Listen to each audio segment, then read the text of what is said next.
the meeting. I don't have to be on and off this evening. Yeah, no problem. We got you covered. Thanks for being Thank here you. as much as you can.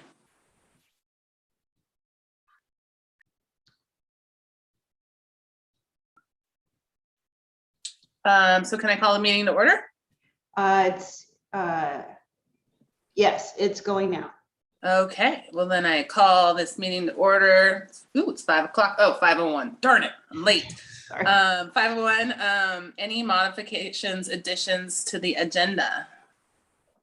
Yeah, Vice President Chapman, there are a few.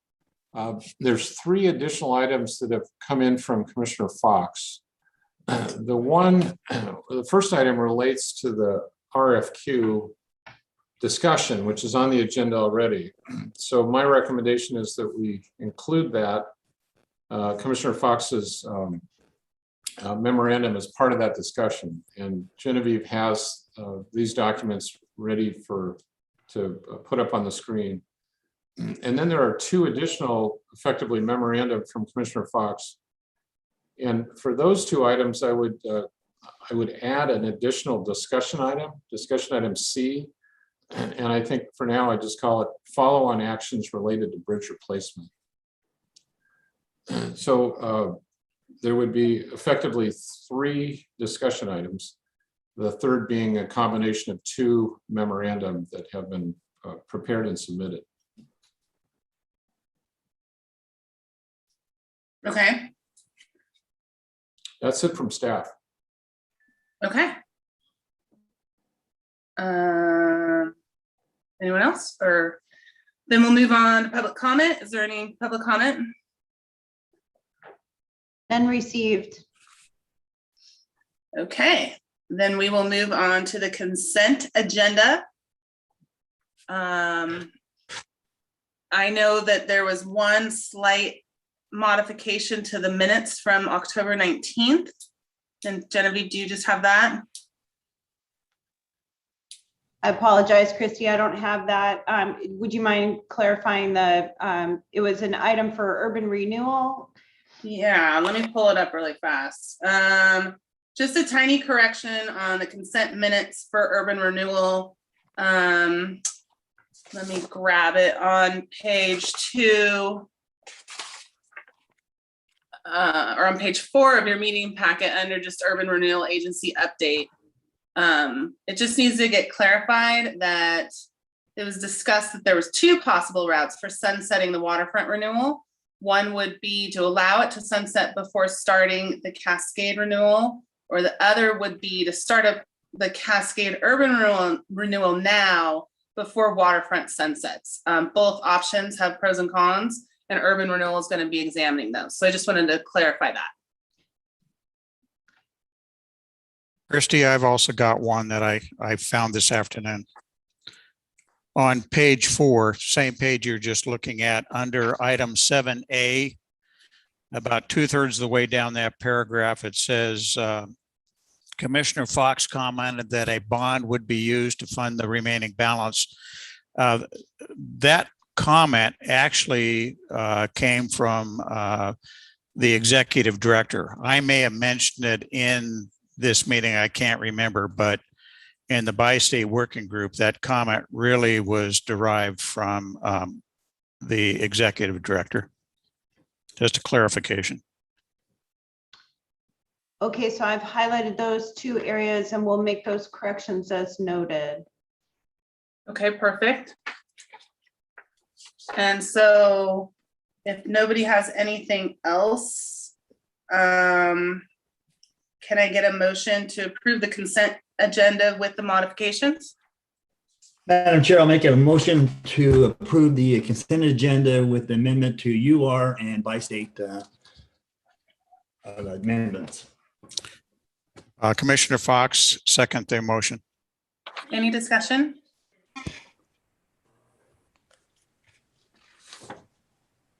Okay, with no discussion, all in favor, please state your name.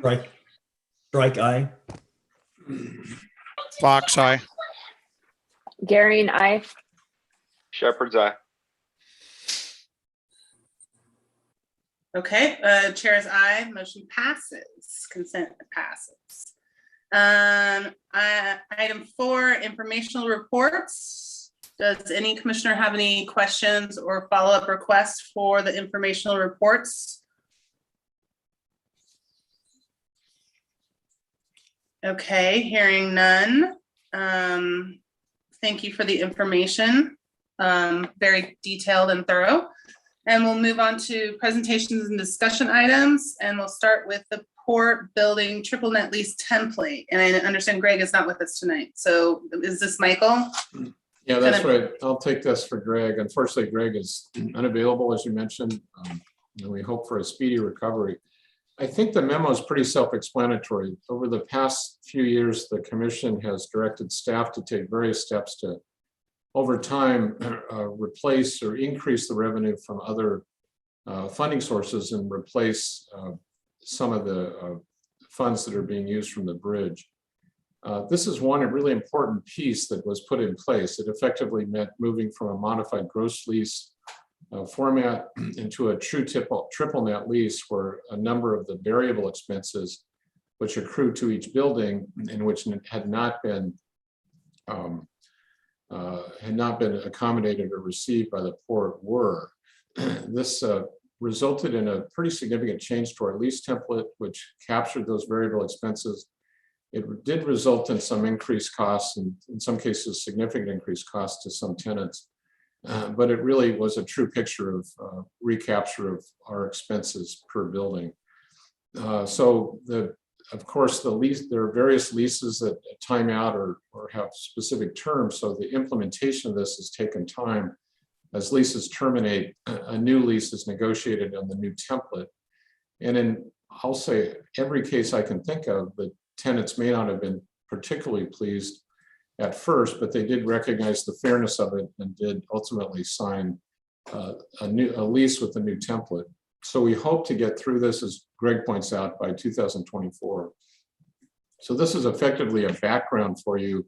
I know this has come up in, with commissioner questions in some specific instances, and Greg prepared what I thought was a very thoughtful and thorough memo, which provides the background, hopefully, that the commission can understand where we've been and where we're going.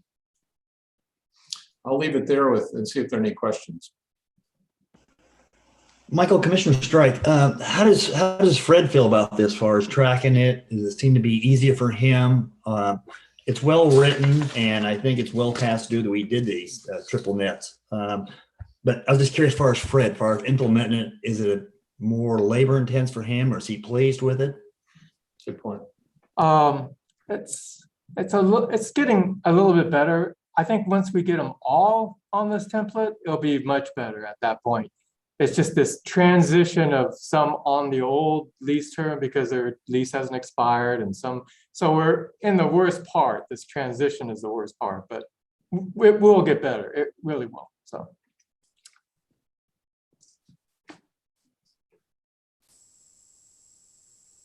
And the new software that we have, the property management software, does that help with this? Fred, can you take that? So we didn't implement the new property software. We went ahead and moved and implemented the marina and airport software. So that has been implemented, and now we're looking towards implementing the property software. It just, when Ann left, we felt like, okay, we got to wait until we get the new person on board, then we'll move forward with the property software. Okay, so hopefully moving forward, this will be even easier once we get some Yeah. upgraded software. Yeah. Okay, perfect. Thank you.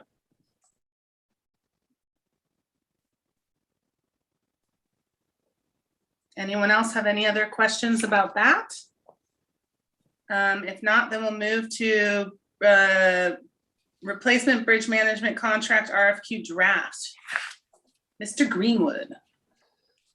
Great, thank you very much. Tonight, you should have, actually over the weekend, you should have received a copy of the RBMC procurement document. Tonight, this is an opportunity to get some feedback from the commission about the document. Tried to summarize some of the adjustments that were made based upon outside counsel's review of the initial draft. We have also received some subsequent comments from Commissioner Fox, which we've reviewed and we'll certainly be able to bring forth to Bill and have him incorporate or review those comments before issuing this document to ODOT. So the goal is to get this in front of the Oregon Department of Transportation. They've developed a procurement team that will be reviewing this document. That will be a critical requirement to ensure that the expenditures will be reimbursed by ODOT and federal highways. So with that, if you'd like, I can go through all 46 pages. Just kidding. Or you can, if there's anything specific that you'd like to talk about, I'll certainly do my best to answer. So this is Commissioner Fox. Kevin, did you do you agree with the comments, the Fox comments, not necessarily the last one, but the Fox comments on each of the sections? The way I read the report, it's not quite ready for prime time. There's a bunch of spelling errors and numbering problems, but there's a couple of real key elements that somehow got lost in the revisions of the documents.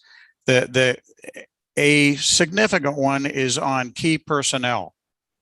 So just for the rest of the group, what typically happens out in the real world on contracts this size, contractors will come in and propose a team and they go through an oral board and so on, and you really like the team, they're very qualified, and you say, yeah, that's the contractor I want.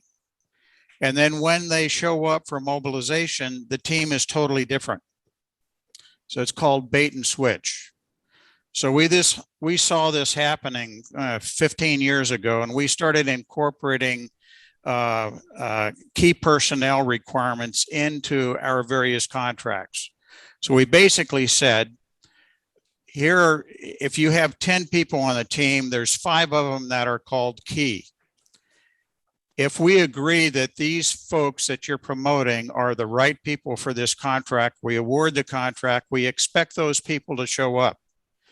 If you do a bait and switch, in other words, if you pull out the project manager and switch them off with somebody else, you have to provide us with a qualified candidate and we approve it. And for every month that you don't do that, there's a penalty. Likewise, usually every instance that you do it without our prior approval, there is a penalty. Now you can decide what that is, but you want to make it strong enough and heavy enough that the contractors won't do it. So I think I suggested in here that if they pull out the project manager, it's a $50,000 penalty, boom, right there. And for every month that they don't give us a qualified candidate, it's X dollars per month. Now, depending on which person you're talking about, a more junior person is less money. But we found that this is very, very effective for just stopping the bait and switch. And so I wanted to get that into this particular contract to protect us going forward. That's one key element. The other key element is under Section 6, contractor selection. This approach basically uses a 2-step evaluation approach. You have a written proposal, and then that proposal gets scored, and the highest 3 contractors are invited to come in and meet with us and go through an oral board review, which they make a presentation. We get an opportunity to ask the 3 companies 2 different questions, and they have some time to go figure it out and then present their approach to us.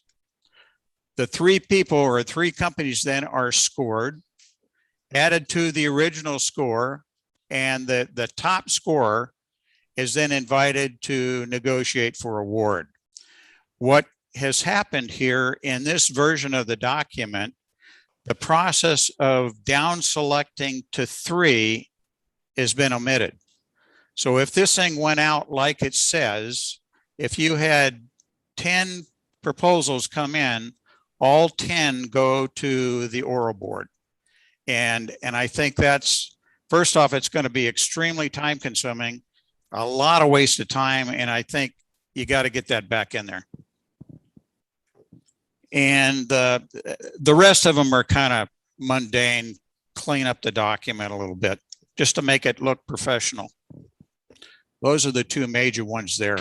Yeah, Commissioner Fox, I couldn't agree with you more. I think those are all entirely valid points, and I think we can certainly work to better communicate those issues between both rounds of the procurement process.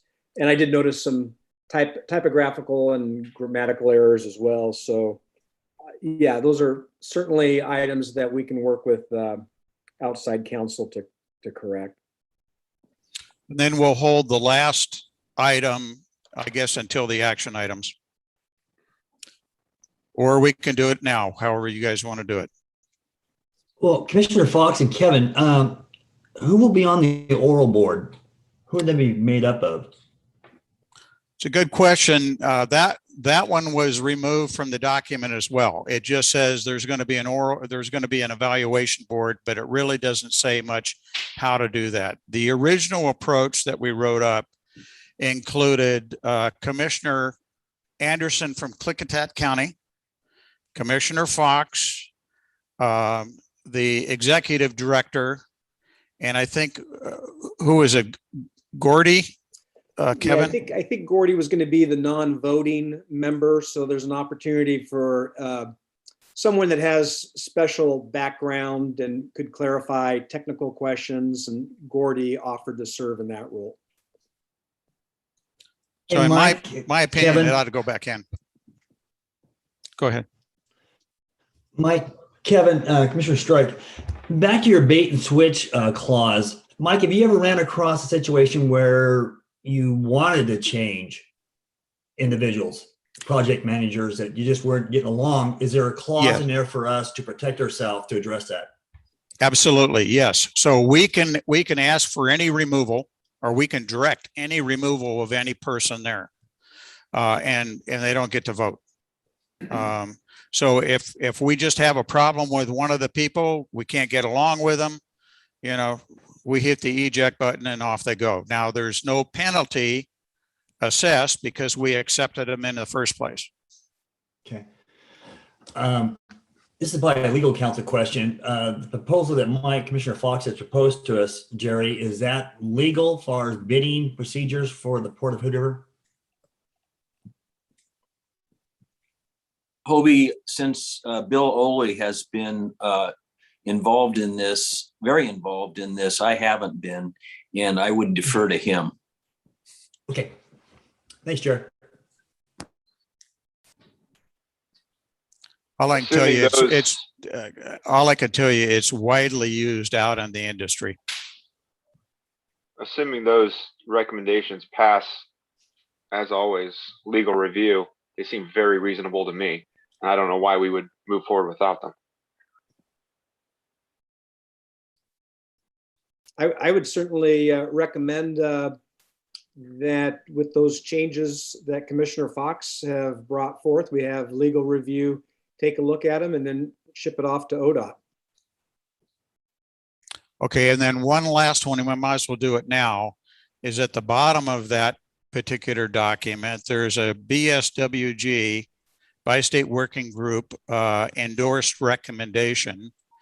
And this is on an earlier version that they saw, is that the major change is that they recommend that the replacement bridge management contract project manager report directly to the executive director and not to a project director. What you've got there, if you do that, It's a 1-over-1 relationship.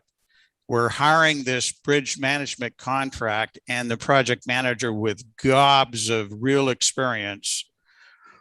We don't need an intermediary between the two to execute this work.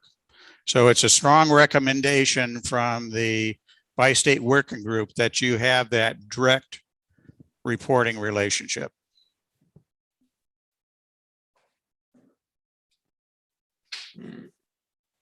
Let me weigh in a little bit here. I have some challenges with this because simply the fact of the capacity that I have and the other responsibilities that I have. So it is likely that in any management of any contract like this will almost by necessity require other staff to be involved.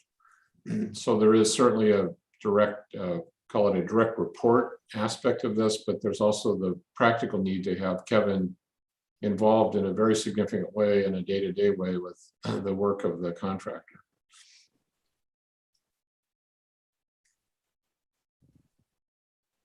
So Michael, is it of your opinion that if this group were to have to talk to you directly, it might slow things down because you would then need to check in with Kevin and it would create a weird circular conversation? Or is that what I'm understanding?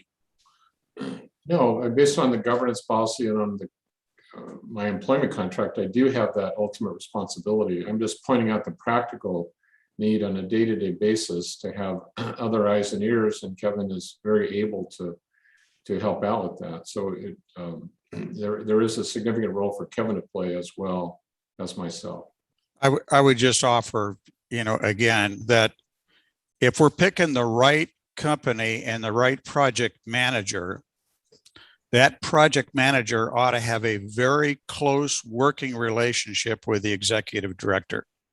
And that executive director ought to be able to take advantage of the vast knowledge that this project manager is going to have, and don't have an intermediary that may perhaps be less qualified, and you lose something in the transition and translation between the two.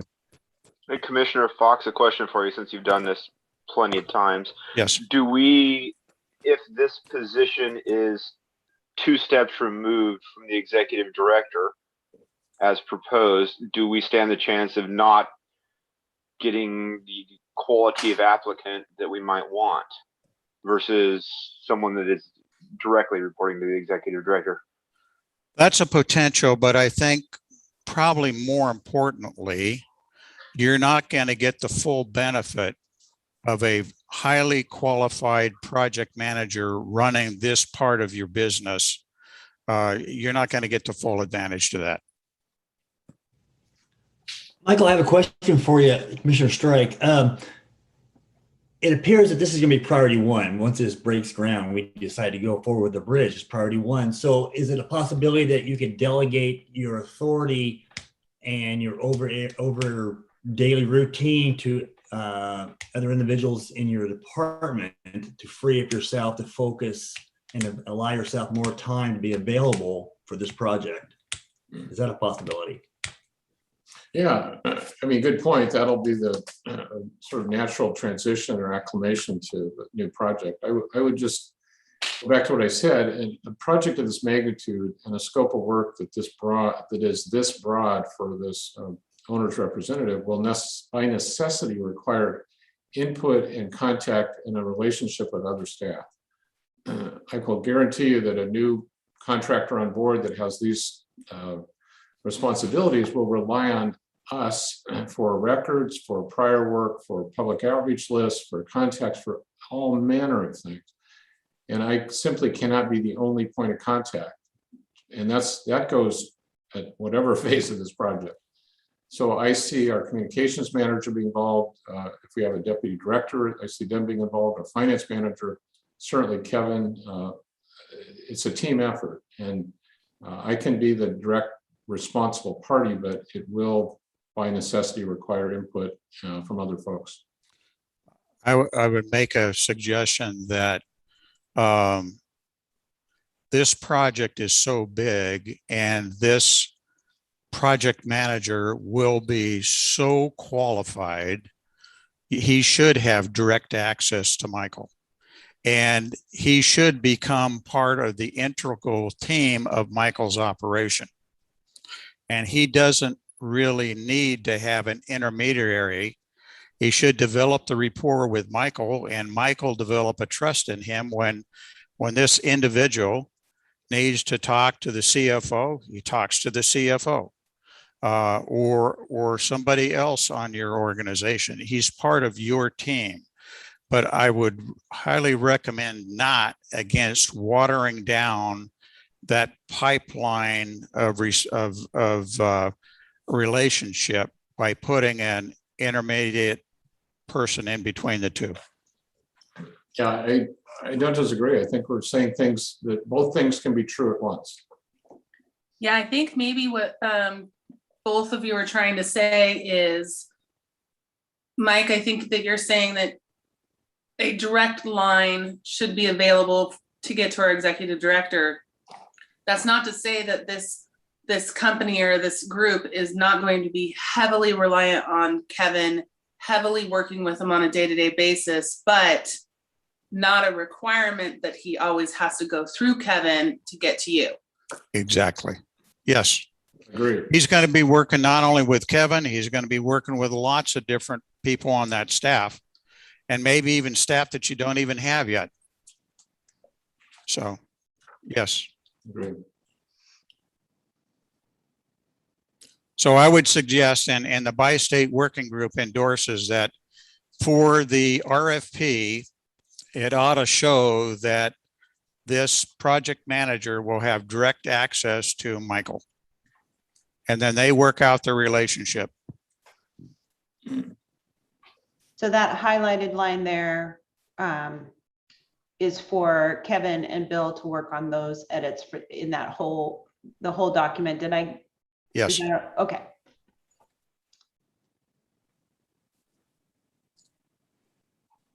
Okay. Does everyone feel they're on the same page and a thumbs up? So could I just ask for clarification so that we are on the same page?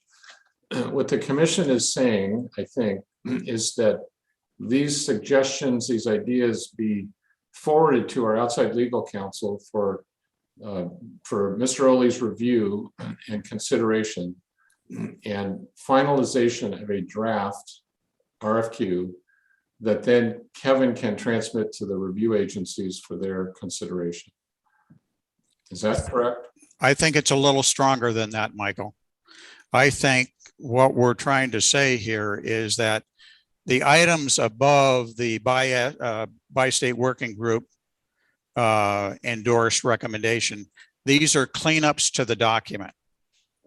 Now, if through the legal review, the selection criteria doesn't make any sense to the lawyer, I think you ought to bring it back to us and have another look at it because it makes no sense. If the key personnel issue with penalties, the lawyer says, no, you can't do that, I think we need to challenge that again. So I think this is more of direction than go check it out and see if it's okay. So if the lawyer has a problem with what we're saying here, I believe we're saying you're not authorized to take it to further review until we have a chance to look at this again. Very good. I mean, that clarifies it to me, and I think we need to. Bill Oley is a highly qualified attorney, and I would want to know that he looks at these changes, as you're saying, and says, yeah, I think that's okay. It's just a difference of approach, as opposed to, I've looked at this and you can't do that, or you can only do it a certain way. So that clarifies it for me. It goes to Bill. If Bill says, these are fine, I can incorporate them, no problem. Kevin's okay to issue. If Bill's response is, I really don't think these work well, or here's an alternative, he comes back and commission reviews it at the next meeting, probably with Bill here. Yeah, I would be surprised if we have to have another discussion on it, but maybe so. Can I ask just one procedural question. When you say then Kevin is ready to issue, you mean sending it to the FHWA and ODOT for their feedback? Then we'll have a final draft for the commission to approve before I publish it. That's right. Okay. Correct.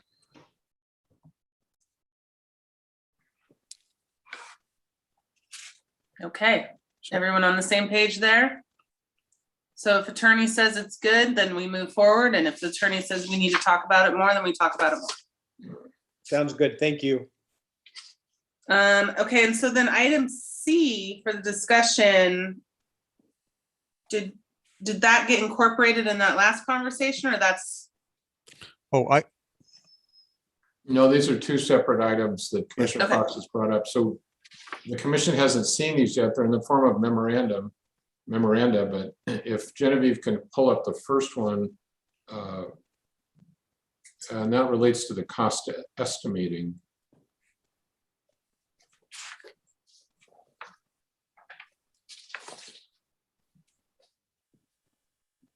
Michael, do you mean the memos from Jerry?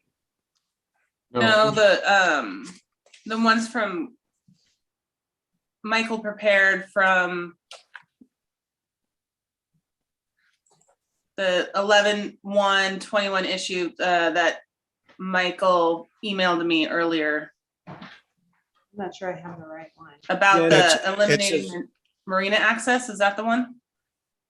Follow-on actions requested during 11/1/2021 replacement bridge project cost estimate being prepared by WSP and Kelly McNutt Consulting. let me jump in, guys. What we're talking about here is there's two other action items that I'm bringing forward tonight. We can either talk about it now, or we can talk about those items at the end where we're talking about other action items. And that document that I believe, Geneva, you have that you showed on the RBMC contract, if you scroll down, the other two are right behind it. There it is. Yes. My apologies, guys. There's You have a lot going on. lots of same day additions kind of mess me up. Am I on the right page? There should be one maybe before that, or is it after? It's after that one for Okay, the, okay. Mine are backwards. yeah. Okay, yeah, Is this correct? correct. Yep. So the first one, yes. I just have them backwards. If you'd like, I can take you through it. Yeah, do you want to scroll back up to the first page, Genevieve, and we'll just go through it? Okay, there you go. Yeah, perfect.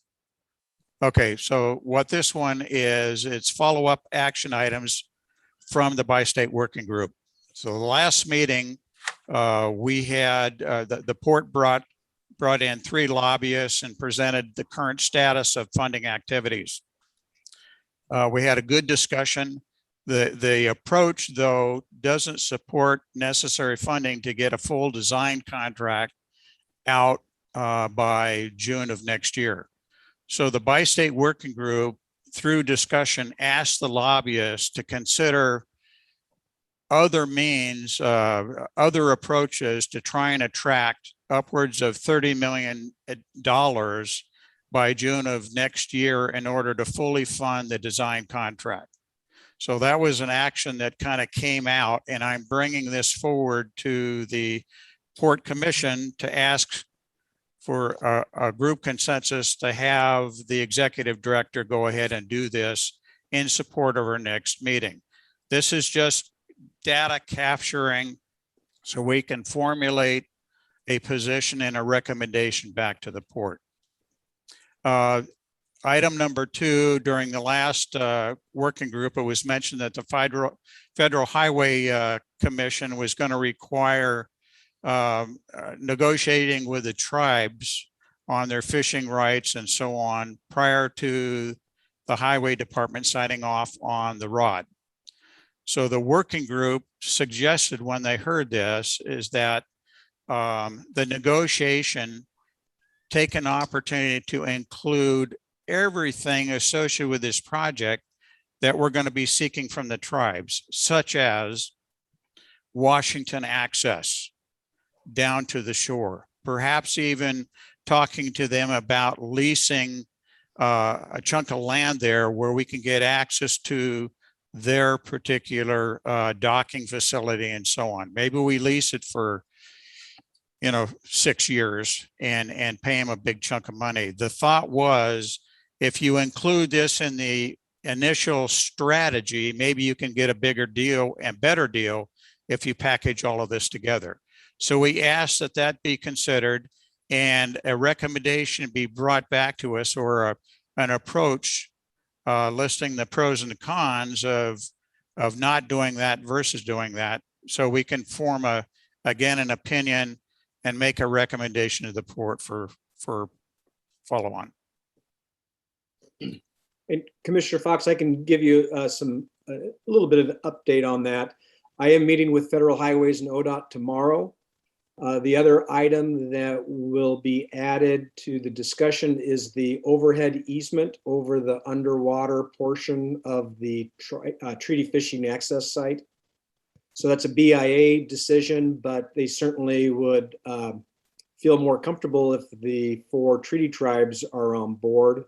So that would be an additional item added on to the ones that you've listed here. So I'll be prepared to respond and issue something to the bi-state working group on Monday. And we would recommend that. We're just seeking approval to have Michael authorized going and doing this for us.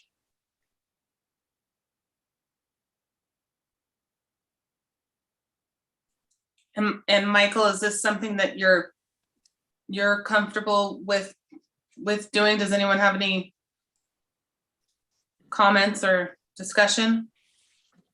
Well, I do have some comments. If Genevieve, you could bring it back up on the screen.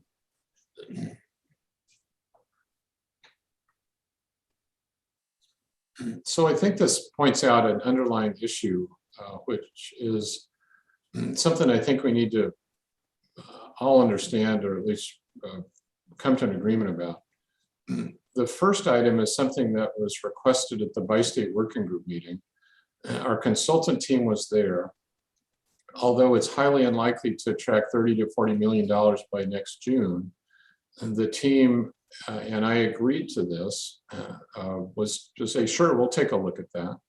Those are our public advocates, they're our lobbyists, and it is their responsibility to work with us and to seek funding from whatever quarter. So this, in my view, doesn't require specific commission action to direct me to do something that we've already directed them to do, and I'm fine with it. And we have already had a meeting, and Kevin's putting together a document and share with the bi-state working group next week. So my issue here is Michael, I'm trying to figure out how to work with you so I don't get in trouble legally. So I was suggested to use this approach to make sure that everything is covered. We're above board. I'm just trying to follow the rules. So Hey, that's why we're doing this. Genevieve, could you take that document off so I can see everybody's face real quick? There we go. Thank you. I appreciate what the bi-state working group is doing here. Trying to run everything, as we talked about, through the commission. And I appreciate doing that. It sounds like some of these items, like moving forward, we will have items that require commission direction, and we'll have items that do not. Is it, Michael, maybe something at each bi-state working group meeting, perhaps a review at the end of the meeting, such that, like we have at this meeting, to discuss direction? At that time, you can decide between the two of you, yeah, these things this will require the commission. These things, you know what, we can just do that for you as part of what these consultants should be doing anyway. And maybe at the end of each of those meetings, a brief conversation about direction there. Each column, move forward. Does that sound fair? Yeah, thanks for saying that, Ben. That's precisely how it should work and how it has worked for years. If there is an item, a request, a direction that's being given by the bi-state working group that is illegal, unethical, or contravenes the scope, or requires additional fee, or has some other issue with it, that's my job to point out and say, no, time out. We got to talk about it, or let's go offline, or let's circle back on it. That's exactly the way it should happen. What I would suggest, as a matter of course in a bi-state working group meeting, is that before the group says, yeah, go do something, that there be a point at which the question is posed to staff. Are you okay with this? Does this sound all right? Do you have any issues with it? And if that occurs, then there's an opportunity for a staff member like myself to point out a challenge or something that needs to be figured out.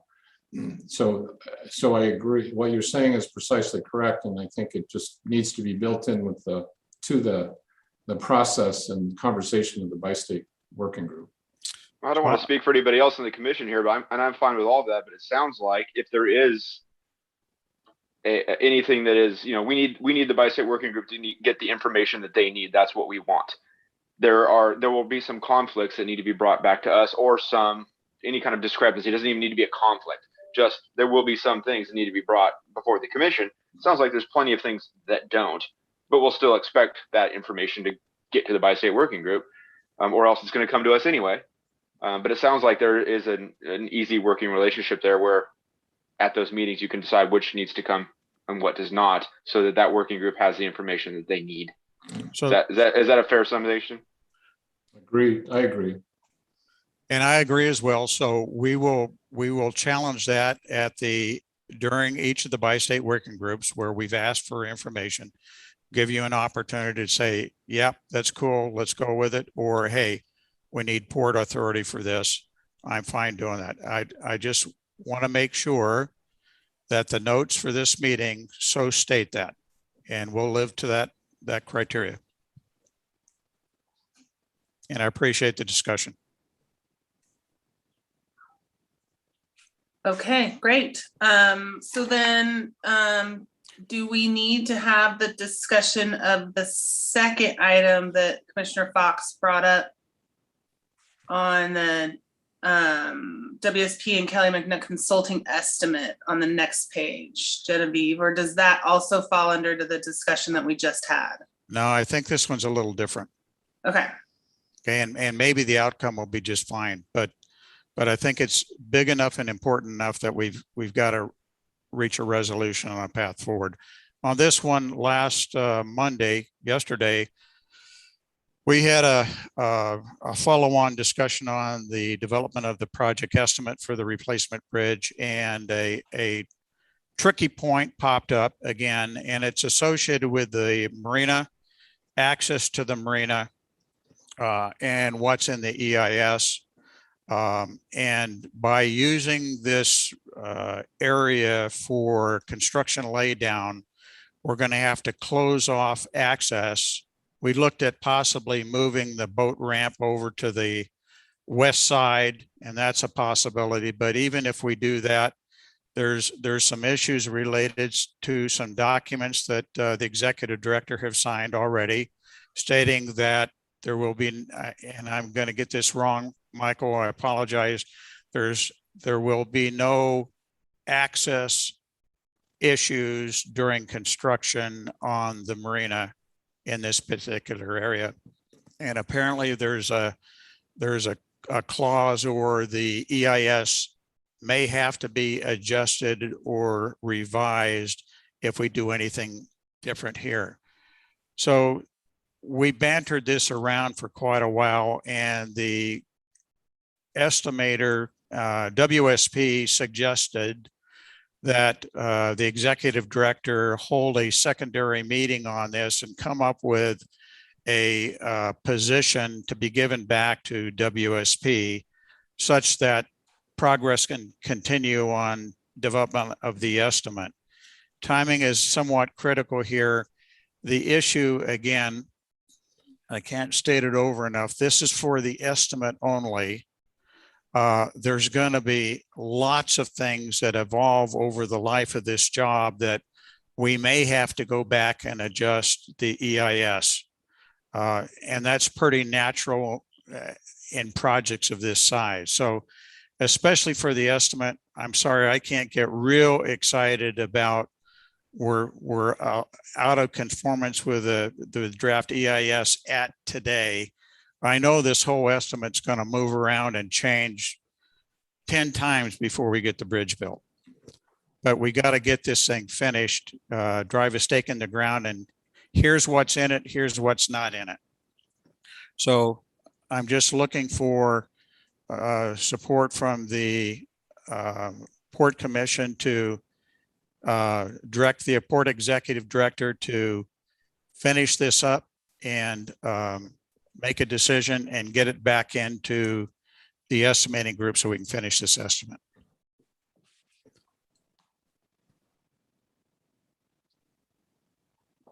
Okay, I'll ask if any commissioner has any questions or anything, or if Michael, if you have any comment to this about what you feel the direction needs to be taken. I have some comments to make, but I'll defer to the commission.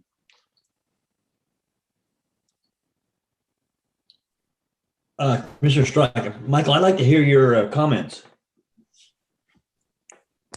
Okay, this is an item I'm not comfortable with. I'm not comfortable with the specificity of this direction. I think the intent is okay and acceptable, but the way that it's being portrayed here is not. Let me just frame this just so the whole commission is clear. The EIS made the assumption that the port office would stay here and the shop would stay here. There would be construction impacts that would be pretty significant. And there would be long-term impacts, loss of parking primarily, and revised access. But the fundamental assumption in the EIS is that the port office stays, the shop stays, marina launch ramp stays and is used for multiple uses, including access to contractors, and the Marina Green stays the way it is. The cost estimate that's being prepared changes all those assumptions. It assumes that the port office is demolished, the shop is demolished. It assumes that the port office is relocated and rebuilt. It assumes that the marina launch ramp and parking lot is demolished and used for laydown. And it assumes, I believe, that the entire Marina Green area is also used for contractor staging and materials laydown. Those are really significant changes. And although it is for a purpose of a cost estimate only, which is valid to make whatever assumptions seem more appropriate now, it contravenes everything we've said in the EIS and everything we've mentioned to and demonstrated and described to the different resource agencies. In addition, the commission has approved my signature on 2 4F letters, which assert that there's de minimis impact to the recreational resources around Marina Basin and de minimis impact to the use of the trail because there's a temporary bypass. Those were approved by the commission. I signed them, and those are what the resource agencies are using to evaluate them. Now, it's okay to assume, and rightly so stated, that things change, revised assumptions, and it may be that this EIS needs to be modified or amended. But it's a very significant amendment. It will require these resources to be replicated somewhere else. Marina launch ramp, associated parking, a 2-acre lawn area that's used for recreational, et cetera. And so we have to go into this carefully and thoughtfully, not only from a cost estimate side, but from understanding the implications of taking an approach that takes 5 or 6 years out of the use of these areas. So what I'm comfortable doing, and what I was the one that recommended the meeting, I want to get back to our resource people and Kevin, which means WSP, not including elected officials. I want to talk this through with them so I better understand what the options are, the implications are, and the process steps that would need to take place. That's the next step that I recommended. Then clearly there's interest by Commissioner Fox and Anderson and others. Then we can, once we characterize this better, then we can sit down with them. And I don't think that's possible. And I don't think it's appropriate to say that this gets done in 4 business days. What's a reasonable timeline, Michael, if we were to go that route?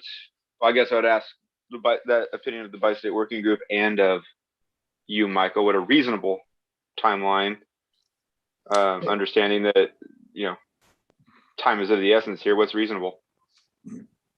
I'm not asking, I don't think there's a lot of additional time. There's a standing meeting with Kevin, the WSP group on Monday. I think we can focus the meeting on this subject and really talk it through from all the different issues that I brought up. And then we're in a position to come back, and if Commissioner Fox wants to look at these options, or if the commission wants to look at them, because there are, call them political implications to any of these assumptions. We can come back with, like, we can meet later next week with the two commissioners if that's desired. I do think the commission needs to understand this, and even though it's a cost estimate, be aware of the implications of these alternative choices. This is Commissioner Fox. I don't disagree with what the executive director said. I think through this whole process, we've identified that this is going to be a very major, complex pinch point in the whole bridge operation as far as building the bridge. The selection of where that bridge went leads to this challenge that we're going to have. And this is only one of a whole bunch that we're going to face with this project. This just happens to be the first one that we've identified. It's unfortunate, perhaps, that maybe this wasn't identified earlier and we had a chance to work this thing out before now, but that's almost immaterial. We are where we are. I've got very grave concerns about traffic patterns of not only cars and vehicles going into this particular area because of construction access coming through there, but likewise boats coming in and out of the marina when you have up to 12 to 15 barges with tugs and so on running around right outside that entryway. I'm very concerned safety-wise of what could happen in that kind of an environment. I think we got a real problem here, and this is not going to be an easy one to solve. But I think we got to come up with a position for this estimate and get going forward. Now, the estimate needs to be workable. If we know going in that this is highly unlikely to be workable, then it's not a reasonable estimate. So that's just my input to you. And I would encourage us to try and make a decision on this thing for the estimate soon. I guarantee you, I'll bet you money that through the course of this project, through design, we're going to have to change that EIS. I guarantee you, you're going to have to do it. You're going to have to rev it up. And you may have to rev your letter F or whatever you call it. Things are going to change on this thing. You can't be perfect way back when all of this started. It's going to evolve. So we might as well get ready for it. Commissioner Straw, I got a question for Commissioner Fox and Kevin and Michael. How valuable is Lot 1 for a laydown and staging area for this project? I guess I'll go first and just say that it's usable. It's not as proximate. It requires on and off freeway access. All of that means additional costs. Clearly, land closest to the construction site is absolutely the better, the best, but there are trade-offs. So in my opinion, Lot 1 may be okay, but it's not going, it's creating another pinch point. So let me try to explain that. If you use Lot 1 for laydown area, you're going to have to put a crane out there. You're going to be swinging heavy loads and so on onto that property. You're going to have big trucks coming through that access area to be able to drop that particular equipment. And if you can do a calculation of how many loads are going to have to move in and move out over the course of construction. And I think you're talking a lot. So even if you use Lot 1, you're still going to have to drive either on, I guess, 84 to come over onto the exit to come into the port particular area. You're going to swing those trucks in right on the same road as you've got access to the boat ramp. you're going to be competing with boat ramp traffic with heavy construction trucks and equipment going up through there. That's you got to be really careful there. That's a recipe for a big accident. Okay. And My point being, Commissioner Fox, was that during the estimate, we may want to consider using Marina Green and moving that activity to Lot 1 on a temporary basis. Provide soccer fields over there for a temporary basis in the estimating, Or and permanent using Marina basis. Green for staging area during construction of the. Pardon me? You're exactly right. I'm agreeing with you. yeah, I think there's other options there. We're still going to have a pinch point that we got to address because you got one axis coming in off that bridge road into the port area or around the port area to the west side of the marina. You're going to be competing with construction traffic in there. And ideally what you want to do is try and separate them. So one thought is if you take over that land area and you limit the the public traffic to a hard left going around by the museum and over by the west side of the marina, you may even have to do a temporary road in there to keep the construction equipment and so on away from the public traffic. So there's lots of options to think about, but that's a pitch point. So it sounds like you guys need to have that conversation that Michael mentioned here a few minutes ago, and then we'll hear more about this. The real question, though, it sounds practically speaking that Marina Green East is going to be your laydown area once we get to that point. Does that include or not the marina launch area and the port offices? We don't know. That's going to be a part of this discussion. And I think we need to figure it out, especially because we're investing so much money currently in upgrades to the marina, the boat launch right now. Yeah, that's true. Those improvements are slated to go in next spring. And, I think I'll repeat what Commissioner Fox said. This is about making an assumption for purposes of a cost estimate. And we want to make sure that it's the assumptions we make maybe aren't the highest cost approach, but something that fairly characterizes what the options are so it's captured in the final cost estimate. I just want to reiterate that these various assumptions do have political and practical implications for our tenant space, for our marina. It's possible we'll have to close the marina for several years and other things. So it's important, I think, to really understand what the options are so that when it's even in the form of a cost estimate, we fully understand what we're saying and what the potential impacts would be. That's all. Just a quick comment channeling Hal Heemstra as we are waiting for the large new infrastructure package at the federal level to come through.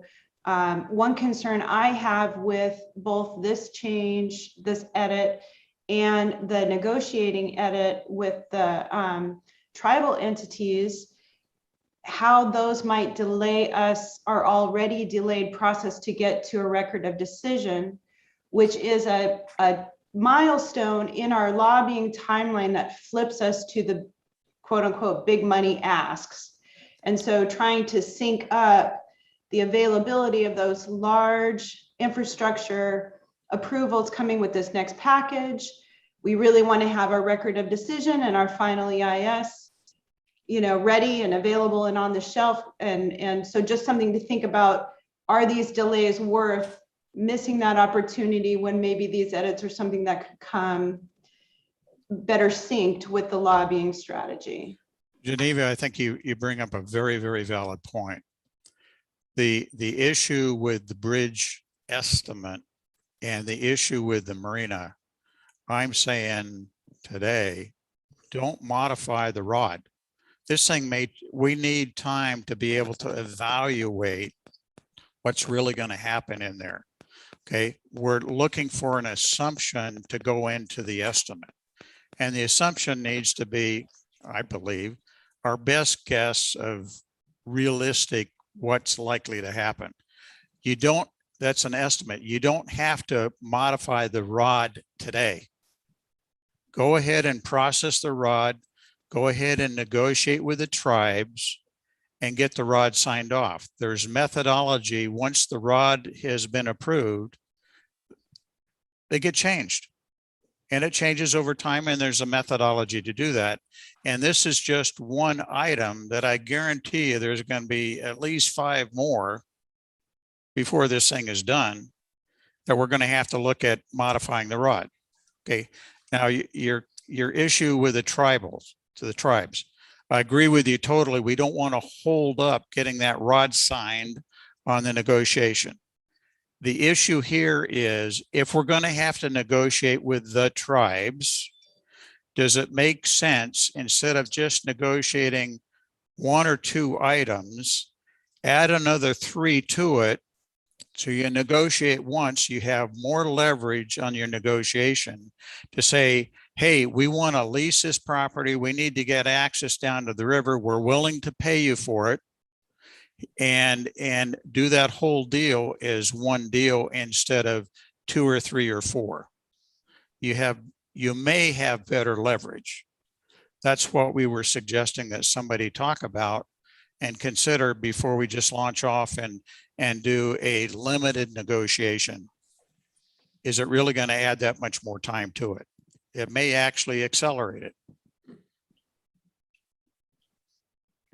But good point, good questions. Thank you.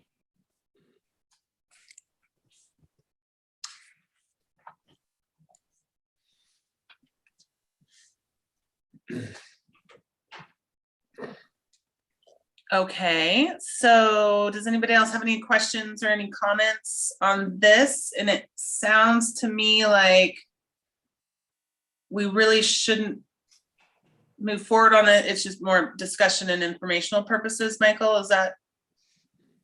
Yeah, I think I take these documents as demonstrating the intent, the desire of the commission to move forward and consider these different things, but there's I don't think any of this should be taken verbatim, but rather I think I clearly understand the intent, and if the commission understands what the Commissioner Fox is proposing here, then we're on the same page.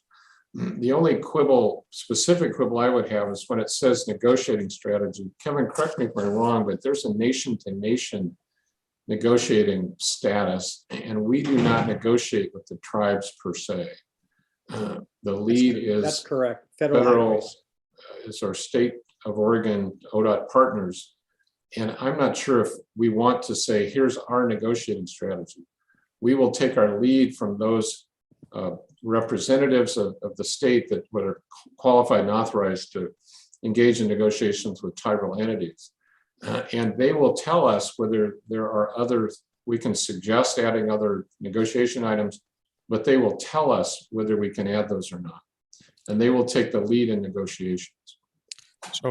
So where I believe the bi-state was going with this, when you start those discussions, make sure that the negotiators understand this is only one negotiation. We have to negotiate for river access on the Washington side. We would like to be able to use some land over there for laydown space and staging space and so on. And does it make sense, negotiators, to include these other 2 items in your strategy for negotiating a deal with the tribes to support the ROD? Yeah, and that's what we're trying to say. That's a suggestion that can be conveyed through Kevin to the negotiators. Absolutely. So we're asking from the bi-state working group, we're asking that direction be given to you, assuming that Port agrees to it, that you guys look at this as far as negotiating in. Is it better to have 1 bigger deal or 3 smaller deals? That's what we're after.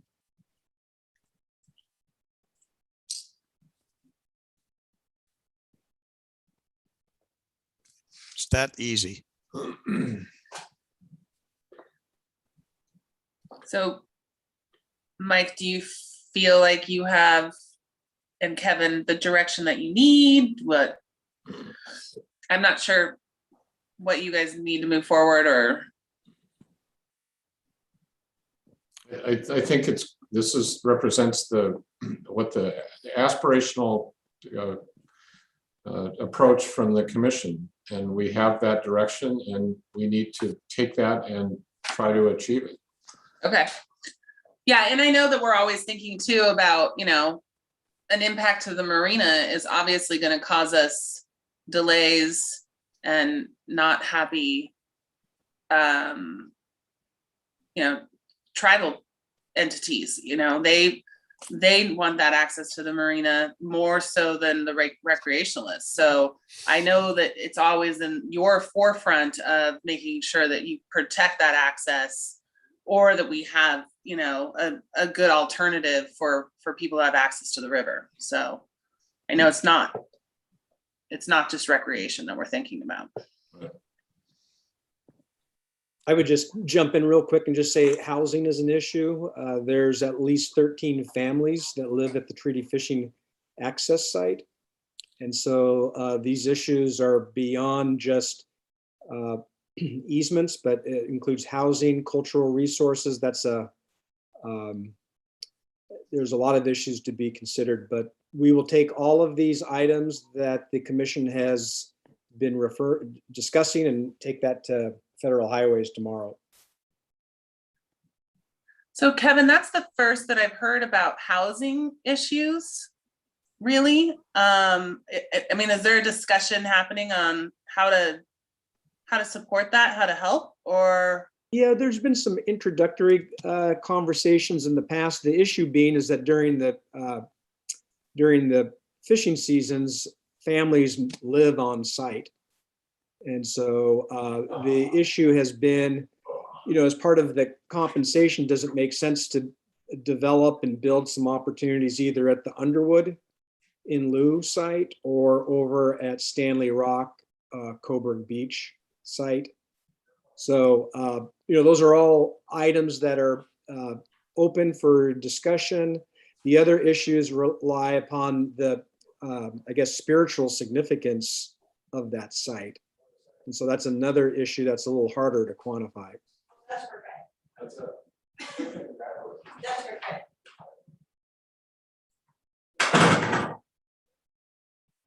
Okay, thank you for that update. Anything else on this, or can we move forward? Okay, hearing nothing more, then we'll go to the executive director report. Mr. McElway.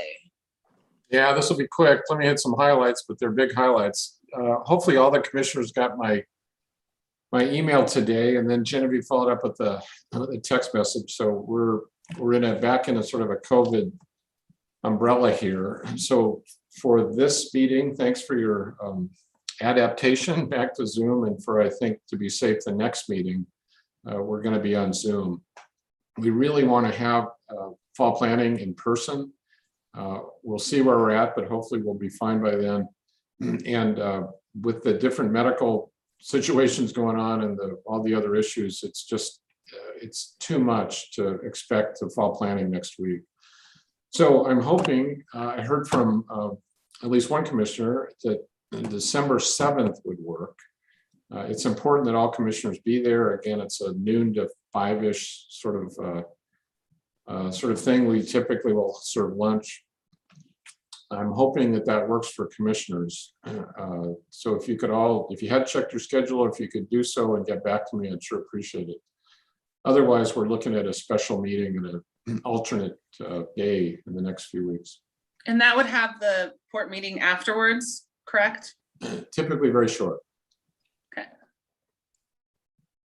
It's my anniversary, I have to know. Oh, no.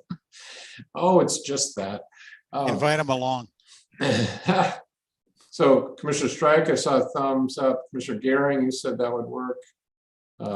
Commissioner Chapman, where are we? Commissioner Fox, does that work for you? And you said Tentatively, you said that would be from 12 until what time? Oh, I'd plan on maybe up to 5 o'clock. Potentially, I'm going to try and say, I'm going to say yes, but I've got one potential conflict and I won't know for a while. Okay. I can say yes, I'll figure out kids.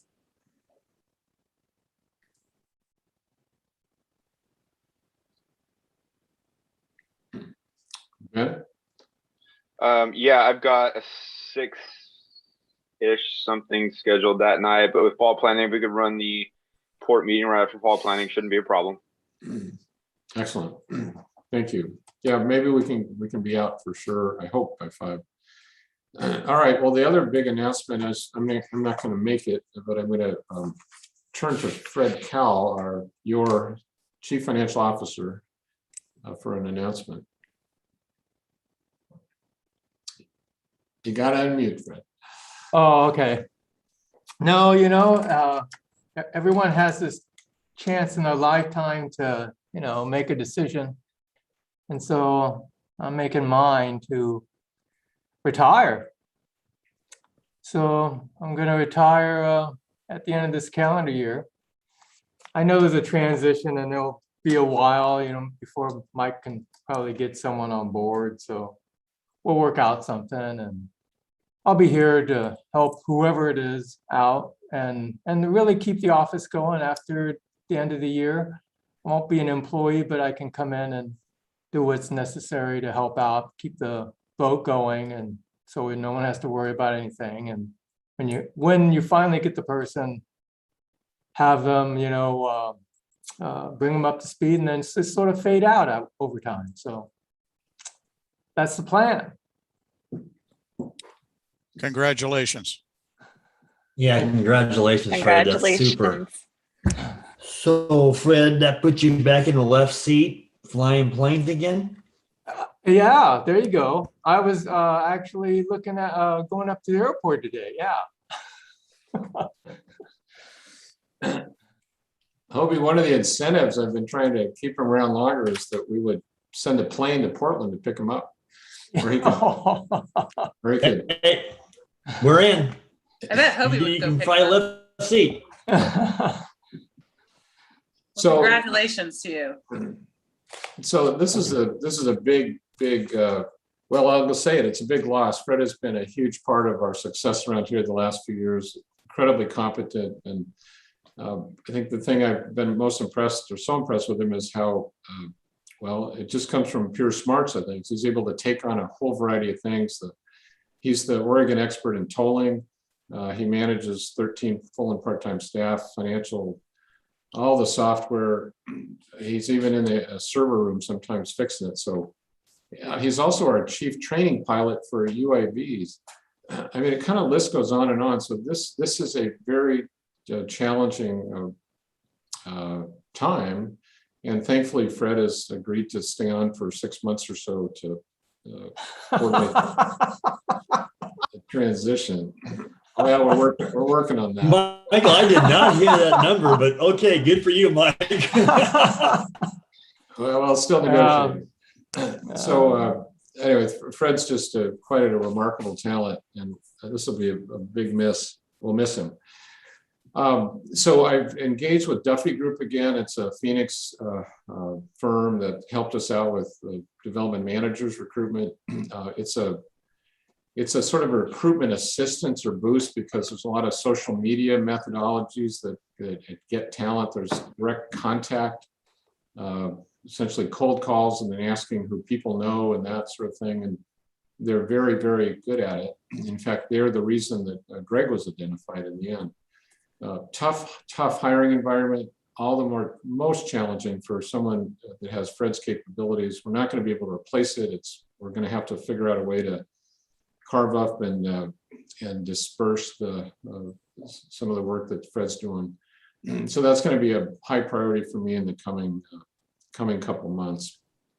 And as we're going to head into the early, January, February, we're going to start budget preparation. So a whole nother cycle is going to start, and hopefully Fred will help us out as long as he can while we make a transition. Okay, just a few other items.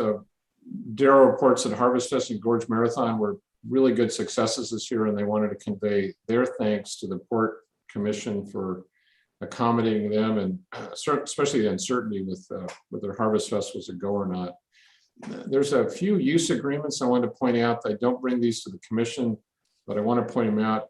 For the past several years, we've had agreements with Mount Hood Meadows for employee bus parking on East Portway, and for Mount Hood Meadows for transport of skiers up to the mountain.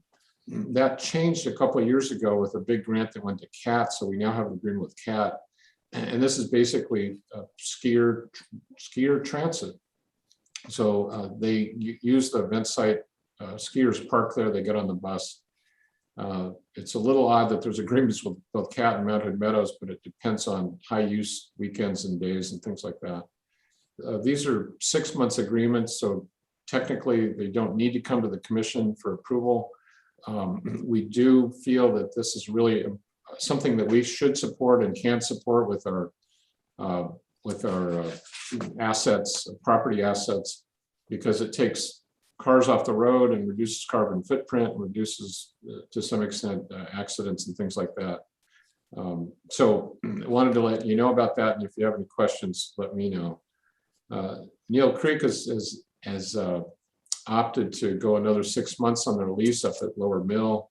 That was embedded in their existing lease, so it's a pro forma continuation for 6 months. We've got some challenges still ongoing up at the airport related to the North Ramp project. The first year monitoring report came back for the compensatory wetlands, and it was pretty good in some areas, not so good in another. There's a very, very extensive percentage of invasive plants that have come in. That's decreases the functionality of the wetland, and it also means that we got to make it right.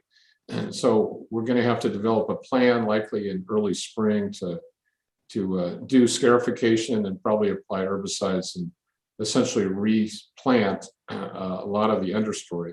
The good news is the shrub implementation of the shrub layer was pretty successful. So we're talking about the other grass areas. And then related, we have a challenge with the fuel tank, in that we need to go through a land use approval process with the county that was not initiated. Needs to be the state fire marshal ultimately approves the configuration and the response plan and the things like the location for the emergency shutoff. But meanwhile, I don't have a date, but we have the tank that's being manufactured and on its way. And so I've talked to the county about it. It's likely we will get the tank in, because we can't let it sit on a truck for weeks. So we'll pick it, we'll place it, we'll tie it down. We'll have an electrician there, the normal routine stuff for getting a setup, but then we'll have to wait for the land use approval from the county, and then the state fire marshal will sign off on it. So it's possible that the operation of the fuel tank won't occur until after the first of the year. And thanks to John and his crew, there's a eroded portion of the alternate grass landing area that's now coned off. The AGLA is not usable right now, and it's so notified on the NOTAM. And you approved the agreement with Charter through their subcontractor to repair the wires on the bridge. That's going to be the 10th, and as you know, going to involve a helicopter show. Should be a pretty exciting day. I would point out that thanks to Jerry and Anna and their good work, part of the compensation that we'll receive is for the time in which the bridge is closed, and it will be fully closed during, I think, 3 periods, check me if I'm wrong, John, each a half an hour. But during those closure times, the Charter will compensate the port for loss of toll revenue, and also for the time that John and his crew have put into this. Anything to add to that, John?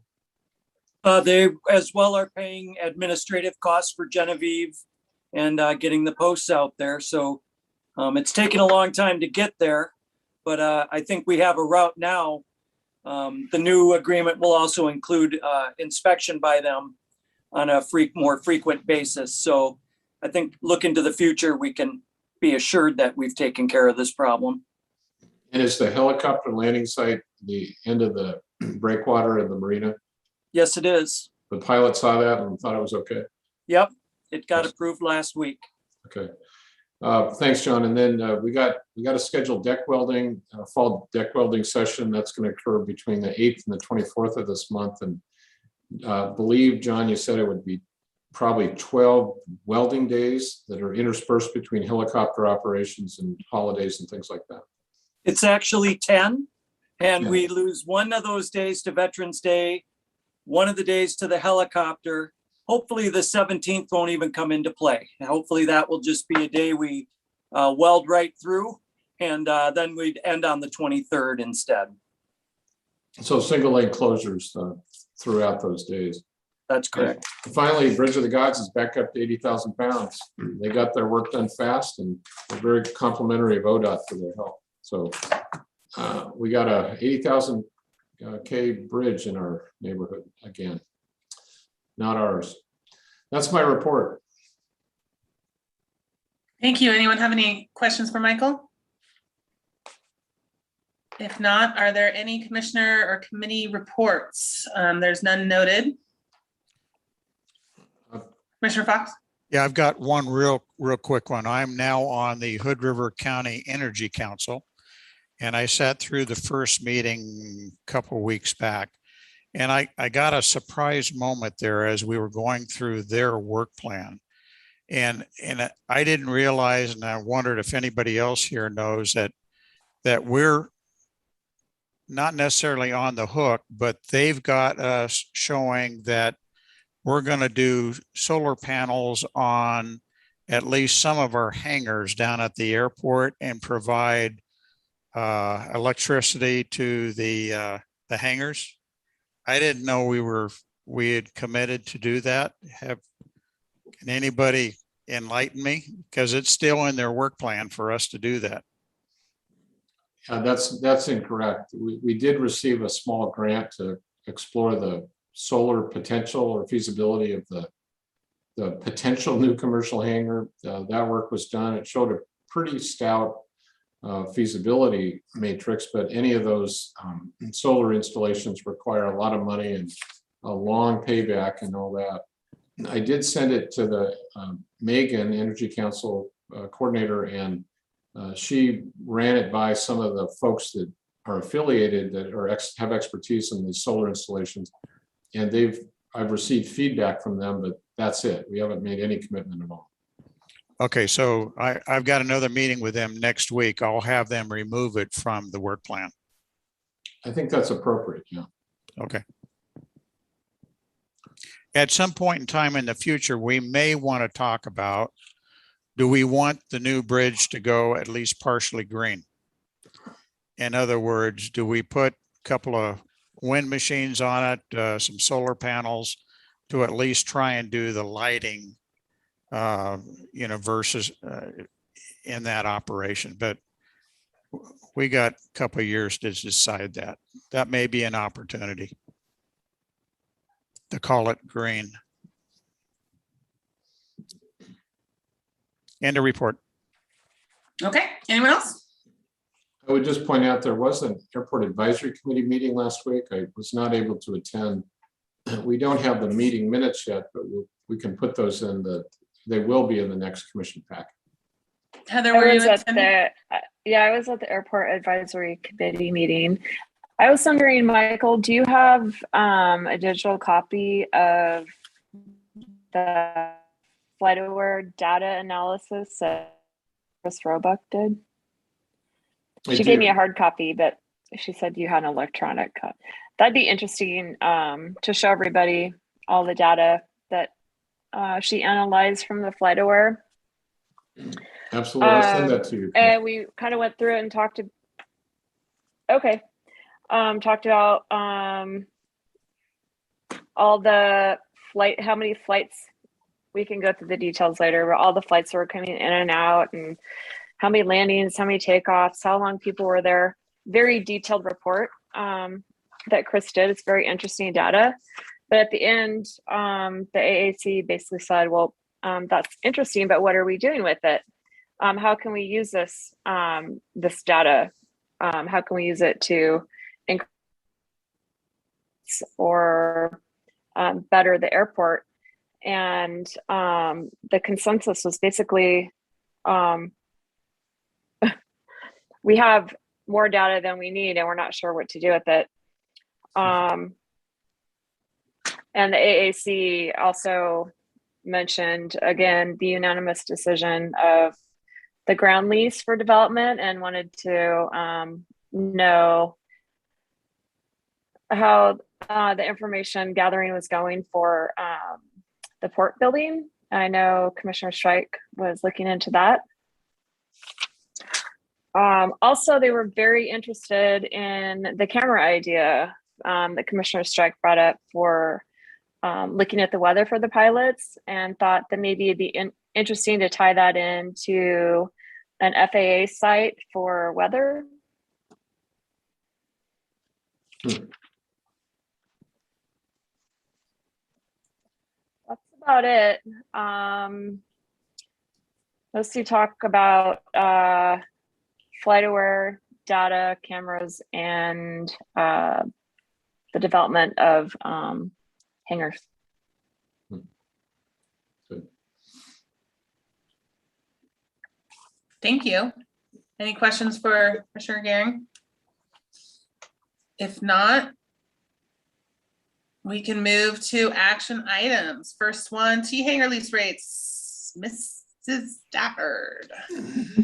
All right, good evening, everyone. At our last commission meeting, the commissioners felt that they would like to have a little more time to talk about the rates for the T-hangers and then the marina following, and requested we do it at fall planning, but our fall planning agenda has gotten so large that staff felt it would be great to roll it into this meeting so that you could have the conversation. So I included, of course, the comparison rates and laid out a few different options. And I would just like to turn it over to discussion for the commissioners to decide what direction that you would like to go. Well, first of all, I'd like to say great data that you provided, very thorough and good to go through what's happening around our state. Does anyone have any questions for Daryl or want to kick off the discussion? Just a real quick one to start, Daryl. Can you compare this, especially the wait list numbers? Can you compare it for me with some numbers I'm a lot more familiar with in detail on the marina? What's our wait list look like there? At the T-hanger wait list? The marina. I'm comparing wait lists here because we talk about that a lot with the marina as far as wait lists versus, as it relates to discussions about increases. Can you compare this to that? Sure. Well, with the T-hangers, we have 31 people now. The marina's got 90. And so the T-hanger wait list is almost equal to the amount of T-hangers. The marina wait list is about half of the available slips. Okay, so there's, comparatively speaking, percentage-wise, a very high demand for T-hangers at our airport. And part of the T-hanger drive is that, the words on the street, there might be new T-hangers. So people kind of, once that they heard that going out, they wanted to get on the list to be sure that they might be in line if something were to get developed. So I think that really helped move along the interest in that. Right, and I'll just, at the end of my question here, I'll just give my opinion and then get out of the way. But if we have such high demand now and for future T-hangers, I want to be fair with those that are occupying these T-hangers, but I also want it to be an appropriate rate to cover our costs and try to get this airport revenue neutral as soon as we can. So I think that's the discussion there, is where do we land in year one versus anything else. So I'll let other commissioners say what they think. This is Commissioner Fox. If you turn this document, I think it's maybe the next page, it shows the color-coded comparisons. Just looking at some of this data, I want to make sure that, you know, I'm looking at this properly. If I look about halfway down to Newburgh, and their rate is $43,000. Mhm. Is And that a is typo? No, that information was provided. I put together this spreadsheet, pulling the information out of the data provided by the state of Oregon, the survey they did. And I looked at that as well, going, holy cow, where'd that come from? And it's a private airport. So it's got all kinds of amenities. And that's what you really have to keep in mind is with each one of these, what does it offer? Does it have the clubhouses, the showers? Does it have a place to stay? Do you park your car? I mean, there's all of these things wrapped into it, but that number is super, super high. And I was really surprised that it was in there as well. So when you look at the average down at the bottom of the page, 4580, does that average, is the 43,000 calculated in there? Yes. Okay, so maybe something you want to consider is take out the lows and take out the highs. And Mhm. what's a new average to get something maybe a little bit more reasonable? Mhm. You know, on the low end, you've got a couple in there at 900, which seems, you know, significantly low. Why? Are they just sheds or you know, what is it kind of a thing? So that's one comment that I've got. Got a lot of good data here. I think if you stand back away from the data for just a minute and you look at the airport, okay, we've got some existing T hangars that are generating revenue. We've got other plans as well as far as, I guess, selling fuel and so on. And you've got other items that we're considering. If you look at it in the aggregate and you're trying to get to cost neutral, I think you need to look at the major components, but how it affects the total. And where I'm going with this is you've got some revenue coming in from existing T hangars. Maybe we ought to be considering as well in this whole thing, looking 3 to 5 years out and say, how much space do we have additional T hangars and what could they generate? And you got to look at the, you know, the input into it and so on, but look at the whole thing holistically, not just an individual piece of it. And I think you've done a wonderful job, you know, capturing some data and giving us some ideas to think about. But I think we may be missing an opportunity if we look at this thing too narrowly. Just a comment. But in the short term, I mean, we have a short-term problem with revenue. Your Yeah. waiting list is as big as your number of hangars. You're not charging enough, in my opinion, for T hangars right now, period. I agree. That's beside the long-term strategy. You're not charging enough. We have this discussion on the marina as well. It's a supply and demand. You're not charging enough. There is a cap.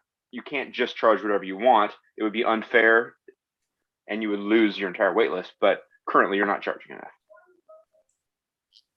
You know, Ben, Daryl made a good point about the current wait list, the rumor on the street about potential hangars being built. You know, we may want to address that by having a higher fee to be on the list. So it weeds out the guys that are just jumping on the list, just in the event that it happens, they're there. And it makes the list look really skewed as the demand's bigger than it actually is. So, you know, if a person's serious, they may want to put some capital. It's refundable, but it keeps the people that are serious on the list.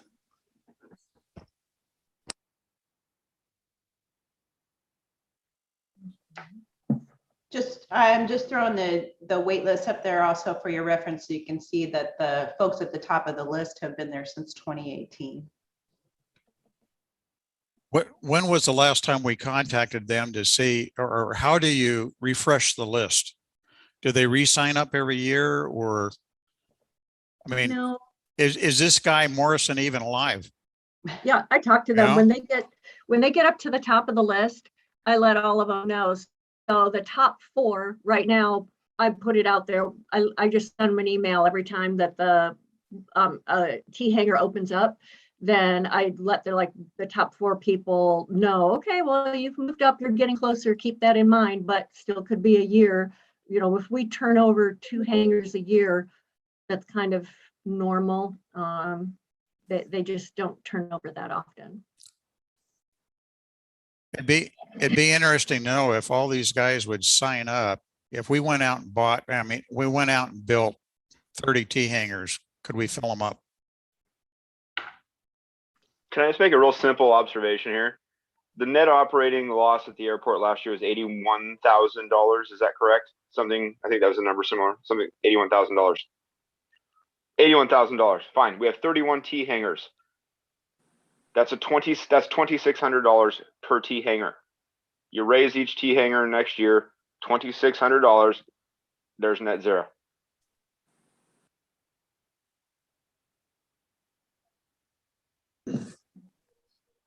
And you're still not outside what I would see as being a reasonable number regionally looking at page 2. But that would raise the T hanger A to 6,200 roughly. Is that what I'm we're not looking saying? at that page. I'm not looking at that page right now. I'm just taking an average. That's with 31 T hangers, 81 grand is $2,600 per hanger. Yeah, but that would, and it doesn't have to be equitable. I'm just saying you can move it around, but that's the average. no, I understand, but it doesn't quite double what they're already paying. I'm just checking the math, and I understand what you're saying. Taking that kind of a jump in one step, as long as it's competitive, cool. If it's not competitive, It puts you equal with what I would see like Prineville. It would put us equal with Prineville on that list. I believe I saw on page 2.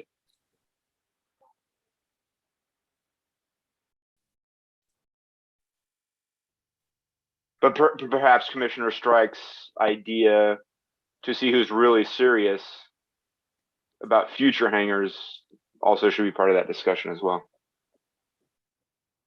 Just so you guys know, I talk to people on the phone all the time, and even if those 30 people didn't want it, if the word went out that there were T hangers available at Hood River, you'll fill them.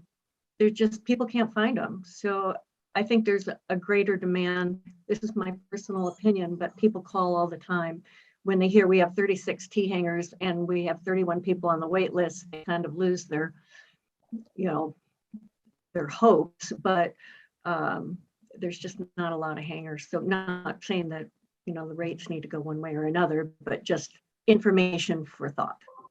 Right. And Commissioner Strike's having a hard time. He's gotten dropped here, so I don't want to end this conversation without his comments. If he can get back on here.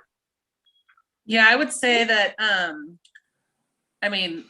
Ben's strategy is accurate. I think though, if we went to someone who's currently paying $3,600 and say now you're going to be paying close to $6,000, that might be a big pill to swallow. But then over the course of 12 months, to have an airplane in Hood River, I don't know what the trade-off. I don't know what the maximum threshold would be for people.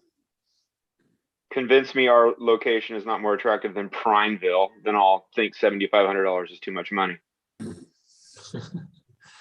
it would be interesting if we select Prineville, at 7,500, at least based on this data here, and you take out the real high, it's on the upper end of everything. So it would be worth a phone call down to Prineville to learn a little bit more about their airport and their T hangers. Is there something special about them? Are they air conditioned? Do they have, restrooms and stuff in them? Or is it similar to ours? If it's similar to ours, then I think Ben's got a very valid point there. I could add a couple of points here. One is more of a short-term approach, and we had previous boards have said, let's start doing a 6% increase like we had done with the marina, and this is the year that they do need to continue with their 6% increase. The airport's about 2 years behind the marina. So that goes along with, what staff is just doing with regard to previous boards. That said, I think Commissioner Fox, you make a good point. Let's do analysis, throw in some T hangers, whether it's the ones on the north side, north of the taxiway, and or the commercial hangar, make some assumptions, and you just come up with what that would look like. The end result, I think all of us want the same objective. We want to float this boat called the airport. And if we sort of show what that future would look like, I think that gives you a little bit better picture of, yeah, we have the current short-term approach of 6%, but what does that mean in 3 years with regard to the commercial hangar and these additional T hangars available up on the, we would have to construct them, but it would be on the north taxiway. What are your thoughts of that? The other thing I look at is, our closest competition is the Dalles. And I'd be interested to know what their wait list looks like, or if they have availabilities. If they have availabilities and they're at an average of 4,500, that's our price point, because someone can just drive 20 more minutes to their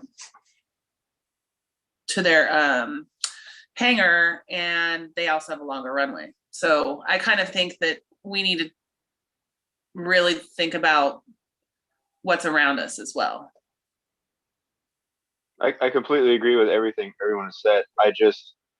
While being fair is very important, and I want to emphasize that, we have this systemic undervaluing of where we are. It's a discussion we've had in the marina. It's a discussion we're having on the airport. We consistently undervalue where we are. People want to be here. People want to have a T hanger. People want to have a slip at the marina. Let's find that balance of what is fair, but also realize this is a premium location. This is not an average of airports. This is not an average of marinas. This is a little more of a premium location. So where is fair with that in mind? And that's my point.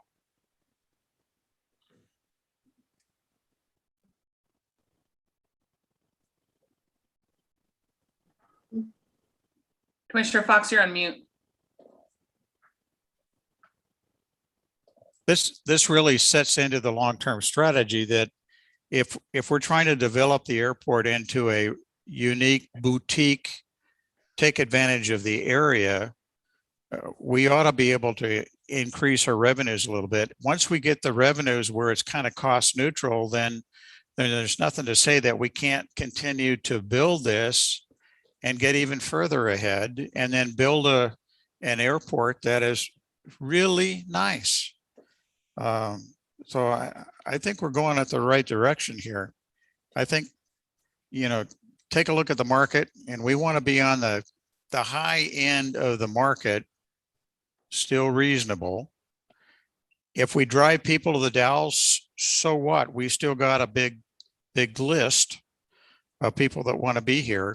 We'll figure out where that happy spot is over the course of a year or two. I think we're headed in the right direction here. I'd like to have a discussion as we go through here. How much more space do we have if we want to add some more T hangers? And if we can be attracting $7,000 for each one of them, what's our payback period, and how much more can we generate for the airport? Make it even more positive. Capitalism at its finest. If I could weigh in, Commissioner Fox, Greg I wish he was here, because he's been developing that pro forma and analyzing that, so to bring back to the commission. So I think we should wait for his analysis, and maybe we can bring that up at the next meeting, certainly by fall planning. And you can make that, like, look in on the feasibility and the approach to that. My recommendation, I kind of refer to Fred's approach to the marina here. Given everything you've said, we do have relationships with these tenants, and it is a pretty significant sticker shock to double it or nearly double it in 1 year. So my suggestion is the commission look at a glide path to getting to the goal, but put it on a, say, a 3-year approach. It's still going to be significant, but it allows for people to adapt to an additional lease rate without hitting them all at once in a month. Well, I look at, and I agree with you, Michael, wholeheartedly. I look at, the 2021 rate for hangar A. If it's a 6% increase, that's $18 a month for an $18 a month increase for the tenant. I think that's incredibly generous. Yeah, sure. You maybe go with the 10% and do, or 12% and go 3 12s and you're there. I just think it is important for us to at least be somewhat considerate of the fact that there's a bit of a bump that we're going to apply to them. Yeah, because even with the 10% increase on the hangar A, that's $30 a month. Yeah, That's not even a tank of gas. good point. So I would say if we want to work up to what Ben is saying, where we are actually neutral with our airport, we need to probably take maybe slightly more aggressive approaches than a 6%.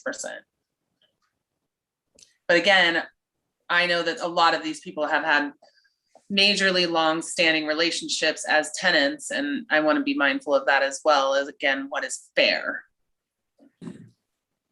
Maybe you consider a 2-tier raise at 6 months, not at a year. So, and I don't know if that's reasonable either, but if you're going for a 12% raise, hit them with 6% at the beginning, then halfway in the year, hit them with another 6% to ease the sticker shock. I just want to note for the commission that Commissioner Strike's having connectivity issues. I think he's trying to switch. Yeah, I just went ahead and switched, Genevieve. Okay. Yeah, because the 10% on the T hangar C is our most expensive hangars. That was $13 a month. We're very nice. Well, if you went, I'm going to guess, but 3 years at 20% will probably get you even. We could check the numbers, but if you want to set a bit of a glide path, no pun intended, you could say 2 or 3 years, and just the numbers derive from that goal. Maybe a way to look at this is that do a plot of what has been the increase the last 10 years. And if you can show that you've had people in there for 15 years, and for the last 10 years, they've been getting a heck of a deal, then maybe it makes sense, instead of $13 a month, you hit them with $50 a month or whatever the number is going to be. But it's part of a marketing issue here too, to sensitize the group that, hey, you've been getting a great deal for the last 15 years and we can't afford to do that anymore. So would the commission like staff to come back with some more options that develop a game plan of 1, 2, say in 3 years for achieving that 80K differential? Yeah, but absolutely, and in as expedited a fashion as possible. I mean, we all know a lot of these customers that have hangars, that want to build them, that want to rent them. Every single one that I know, I would consider a pretty smart person that is in tune with the economic realities of everything that's going on. I really don't think that they're gonna have a problem understanding where we're coming from here. So I'd love to see a couple different versions of that. Especially if we're incredibly transparent and saying right now our T hangars have an $81,000 loss, and we have to, we can't subsidize it off the bridge anymore. We have to move away from that, and this is the only way to do it. Daryl, do you think there's any challenges with coming back at the meeting on the 16th? this, I'm going to have to kind of turn some of this stuff over to Greg and to Fred as well, as far as the feasibility. Well, for one, with the reporting, but Fred, the impact it would have on staff if we start doing a tiered approach of the billing isn't as simple as one would think. And so, not that it can't be done, but if we start splitting up right now, we do one time a year, we send it out and we give them 60 days to pay.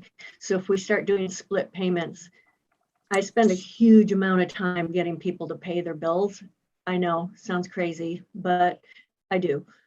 Just those kind of things. I'll withdraw that suggestion. Let me just add a couple of points. So yeah, if you want to do it, I mean, I don't care if it's 6, 8, or 10. I think just pick your number. If you're trying to get more recovery, just pick the higher number. But one of the things, the language we do have in the lease for the T hangers has that language where they pay so much by X amount of dates. So, and that's also in here, I think, as an action item. So I do agree with everyone, just I'm fine with 6, 8, or 10, but I do think we do come back with more of a plan, more of the long-term approach versus this is more of, the short-term approach for the next year. And guys, this is a tough issue because you're dealing with economics for the gentleman who has, say, an aircraft at value of $25,000, and then like Sunday I landed at the Dalles and was fueling up, and there's a gentleman who's got I think a G4 Cirrus, and it's over $500,000, and he's from Hood River and he wants to get a hangar, and he was in the Dalles, in the hangar in the Dalles, and I don't know his finances, but I would assume flying a $500,000 plane, you're going to be able to pay more for your hangar rate. But does that leave any room for the gentleman who has a $25,000 airplane? That's what it comes down to, guys, is that we as a board have to decide our market share we're going for and our user group that we're going for in order to make that airport revenue neutral. And that's going to be a hard conversation, and it's going to be awkward, but I think it needs to be done.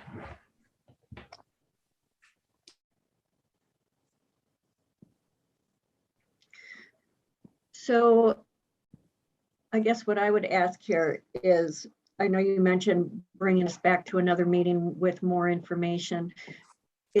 Are you saying that for the rates for 2022, we want to revisit that all again? Or are you thinking that any of the numbers proposed here? I am just going to say that it will be a really tough pill if they haven't been given the heads up down the road.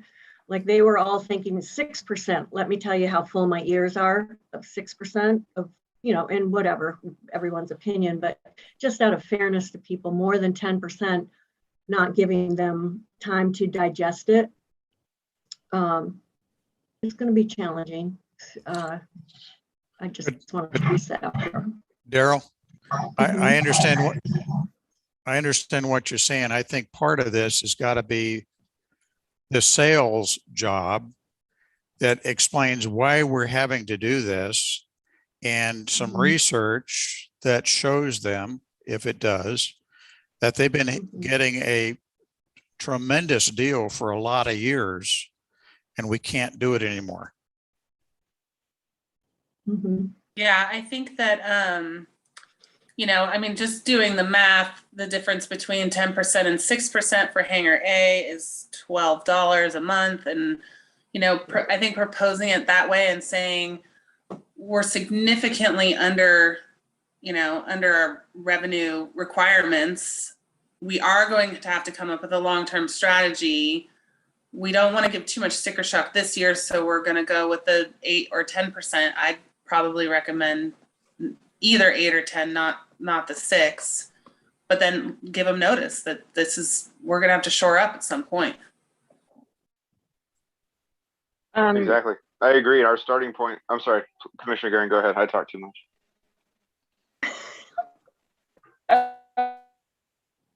I just wanted to say, I don't feel like it looked like the $300 to $400 a month is actually pretty average for, I just looked up the Pearson Airport T hangar rates and they're $300 to $491, depending on if you have an end hangar.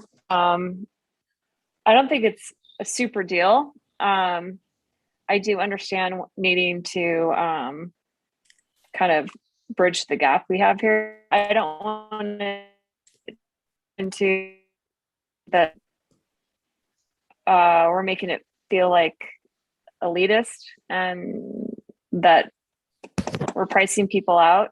And so I wouldn't want to go beyond the 10% for initially for 2022.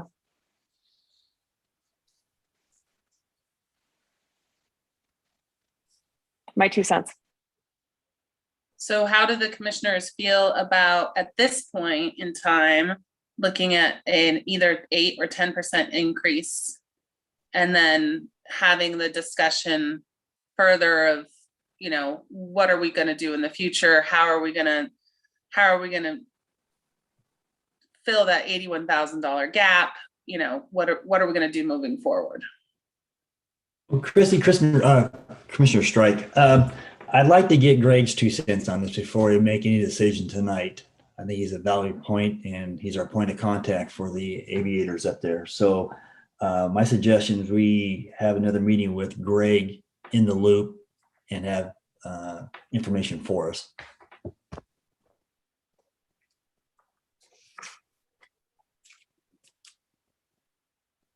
I'd be okay with that. I just know that Daryl's under kind of a time crunch on notification and getting information out to people. So Daryl, I defer to you. Is that gonna, if we put this off 2 weeks, is that gonna really impact your schedule and timeline? Nope. Okay. Just as long as we have a quorum and everybody, you know, we have enough people for the next meeting, and we can certainly put it back another 2 weeks. Okay, how does everyone feel about tabling this? Commissioner Chapman, I would like to encourage that all commissioners contact Greg before our next meeting and have that one-on-one conversation with Greg and pick his brain so we're ready to go with a decision to move forward with this question. Can I get a thumbs up from everyone who agrees? Okay, then can I just table this action item A till our next meeting after further discussion with Greg? Okay. And then we'll move to action item 2, the 2022 Marina rates, rules and regulations. Daryl. All righty. Well, we have the same thing going on here. So I guess we can do the regulations first because that part's easy. I've asked for 2 things to be changed, and I think those are pretty straightforward. If anybody has any questions on that, it's just basically to true things up, and those are pretty minor. And then as far as the rates, I've provided the comparisons as well. And if you guys have any questions on that, I guess it's a discussion for you to have how you feel about that. I have to recuse myself because I'm a marina tenant. So You don't need to recuse yourself, only we have to do that. anyways, Same question. Where we at? Can you go back up? Where are we at on demand right now? Same conversation as every year. yeah. So we're, you know, middle of the pack, and it's the same thing that you had just mentioned with the airport. You know, there's a great desire to be at our marina, and marinas on a whole, it's not just the Hood River Marina that has a huge wait list. It's really hard to get permitting. Less marinas are being built. There's way more demand than there are slips. And unfortunately, a lot of the folks that are filling up the marina are from out of town. So same with the airport. But I'd love to find a way to make this more accessible to residents of Hood River. However, just like the airport, I believe that our tenants at the marina are getting a deal. And so I'm gonna have the same opinion there that I have at the airport. Mhm. This Commissioner Fox, I tried to do a correlation of this particular table to the distance the marina is from Portland. And the rough correlation I got, the closer you get to Portland or to another major city, the price goes up. And I think I share Commissioner, the other commissioner's opinion that we're probably on the low end here.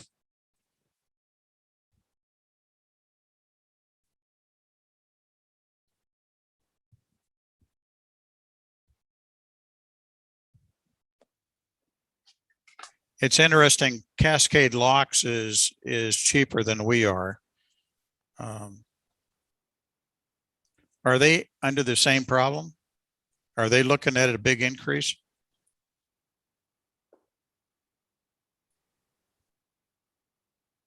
You're on mute. There we go. Sorry about that. They have a large wait list as well, and it's not as desirable, of course, as Hood River. People want to be in Hood River, and then they can't accommodate large vessels very well. It's a really tight entrance to their harbor. Anybody who draws more than 6 feet with the fluctuation in the pool, it's risky getting in and out. Sometimes it's only 8 feet deep. So if you've got a boat wake, that's why the rates would be maybe harder to raise than Hood Rivers.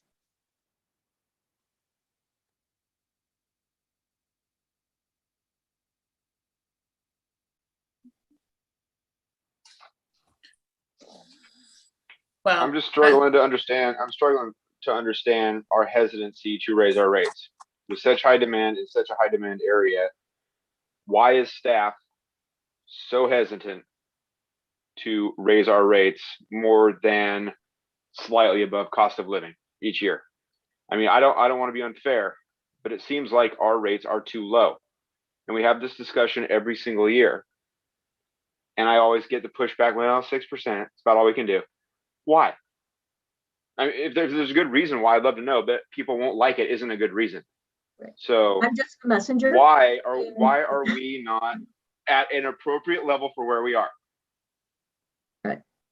And I would need to defer that to Fred, because that's who determines, that's who I get my information from on where we should go. In our last, I believe the last round of the commission telling us where they wanted to see the rates go, that was what they had indicated, X amount of years at a 6%. The marina did that. The goal was for the marina to start making money. It's done that. We've been in the positive.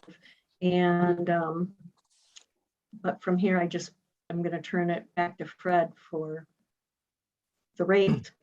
So Commissioner Shepherd, it's just that a previous board wanted us to continue the 6%, and we went 6 years at 6% to get it above to where the marina is, basically breaking even or better. So they also have a special assessment on top of the on their lease rate, and that's paying for the electrical work on the docks. Now, so we're at that point in time with regard to the marina, whether or not we continue with 6% or whether we do a COLA.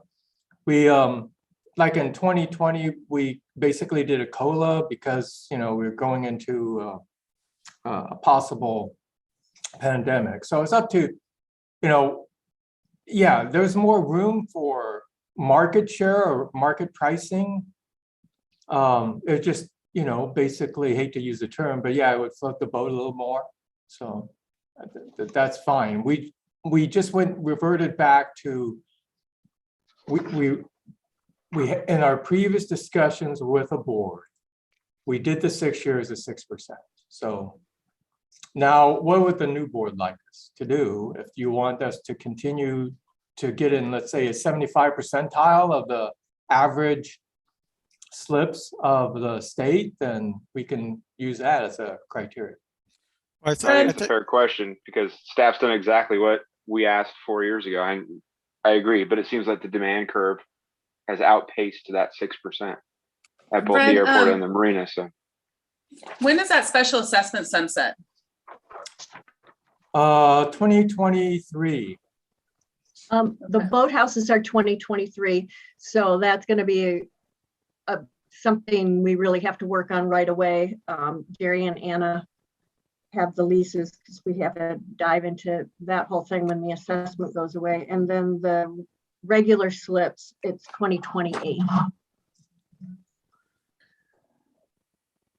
I mean, I just, 3.5% is, I mean, I understand that we're looking at just adjusting cost of living, but we're not really thinking about a reserve for major improvements or repairs or anything like that. And I think we really need to start doing that.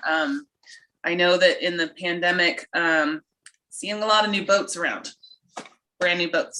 So What would help us? What would help us is, having some sort of criteria. And if the board said, "Hey, we would like the median, our median slip to be within the 75 percentile of the overall state," or I'm just using that as a criteria. It could be anything, but that would be helpful.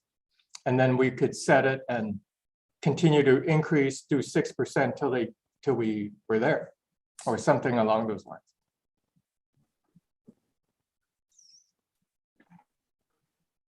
does anybody think that we're not in the top? Let's not be arrogant and say top 5%. Does anybody think we are not in the top 15 to 20% of marinas in the state where people would want to slip a boat? Does anybody think we're not? Then our fees should be in the top 15 to 20% of the state, if that's true. That's my point. And we're not. Right. Commissioner Short, for those of you that were here and served with him, he did provide a lot of information about slip rates and whatnot. And he did have a strong feeling that he thought our wait list should be 5 people, and he managed marinas. He was an expert in the field. And he said, your rates are, and I'm killing myself by even saying this, but your rates aren't right until you're getting your wait list way down there. And he and I went through a lot of different motions of looking at the marina and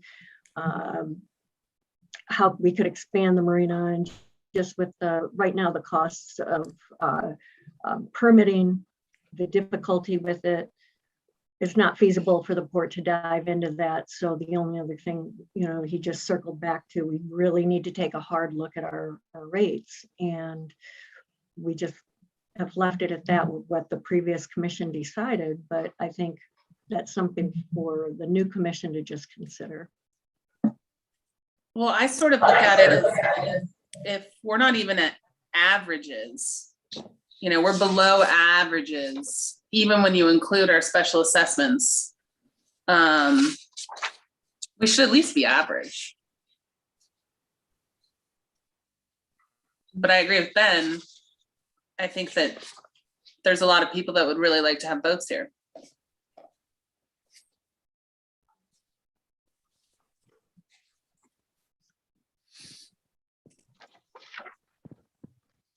So is the commission, are you feeling that any of the numbers provided to you of, the increase, are you open to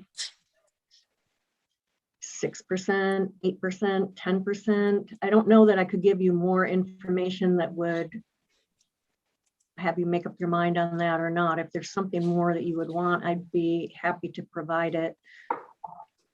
But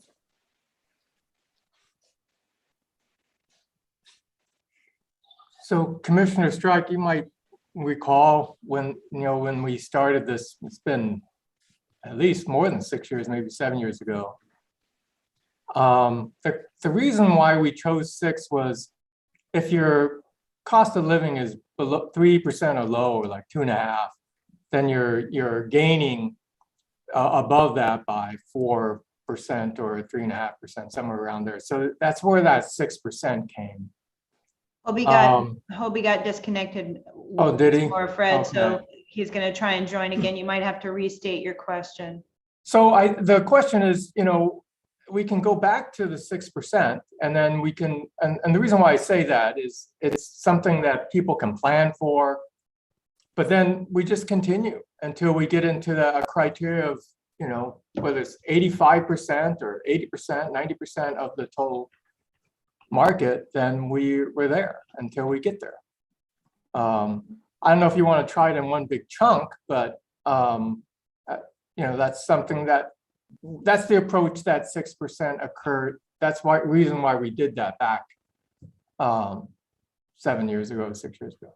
So was it 6% increase last year, or what was our increase last year?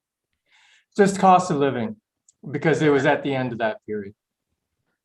Fred, are you telling me that 6 or 7 years ago, we started 6% increases to try to get to where we need to be, and we're still below average?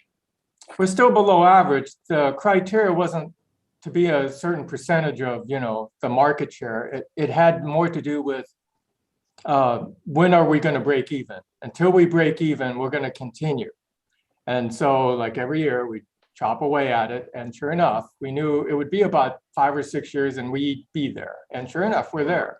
So the next criteria would be, well, that's maybe not enough. We probably need to be a little bit more, at least correlate our prices to the market in the upper echelon of the market.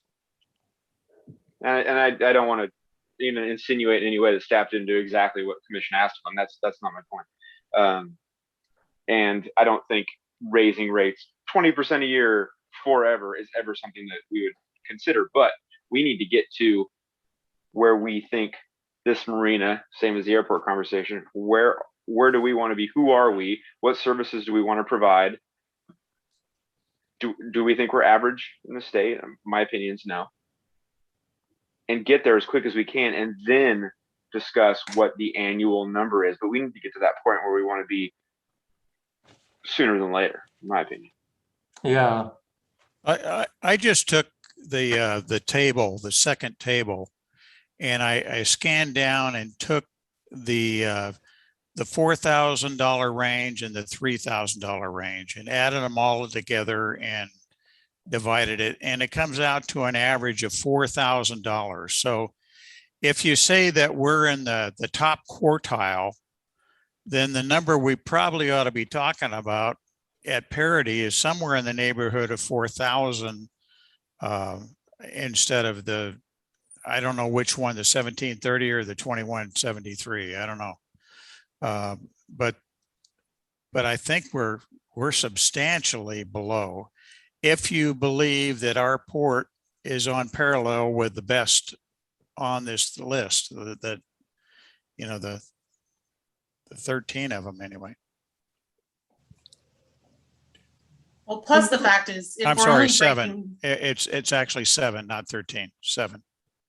Plus the fact, if we're only looking at breaking even, how are we ever going to upgrade our fuel dock, upgrade our, we always need to be looking ahead at how do we upgrade our amenities? And in order to do that, we need to have reserves. So I can answer that question.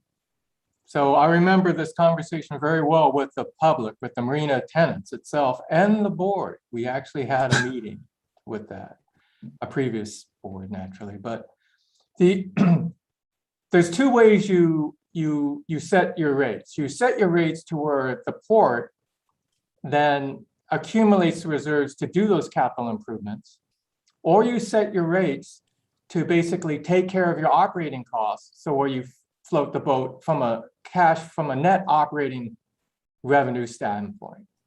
And then you do what's called a special assessment for those capital requirements. Our board decided to do the latter instead of the former, where you have a capital improvement, let's say a fuel dock, boom, a special assessment is assessed, and we take care of it at that point in time. That was the decision back then. And Commissioner Strike, I think you may recall, it's been a while, it's been over 7 years. maybe 8 years, but yeah, I remember, and we had a lot of those tenants come in at that point in time, and we had that discussion. And for whatever reason, that was chosen, that approach was taken.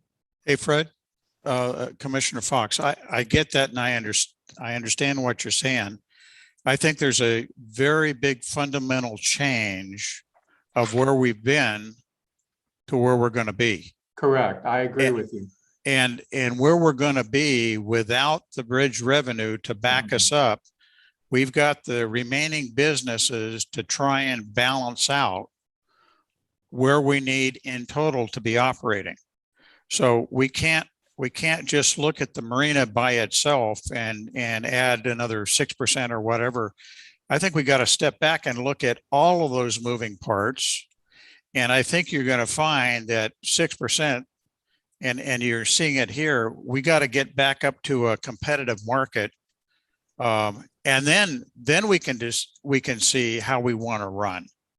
But I see a big step change going to be required. We can either take one big step, or we can project when the bridge is no longer there in aggregate, what are we going to have to generate out of the marina to support the entire operation? And we ought to be setting our price. Maybe the marina is going to be a real profit center for us, where the airport may be just lucky to break even, where we may make a little bit of money on lease on land, and we're going to be losers on the park.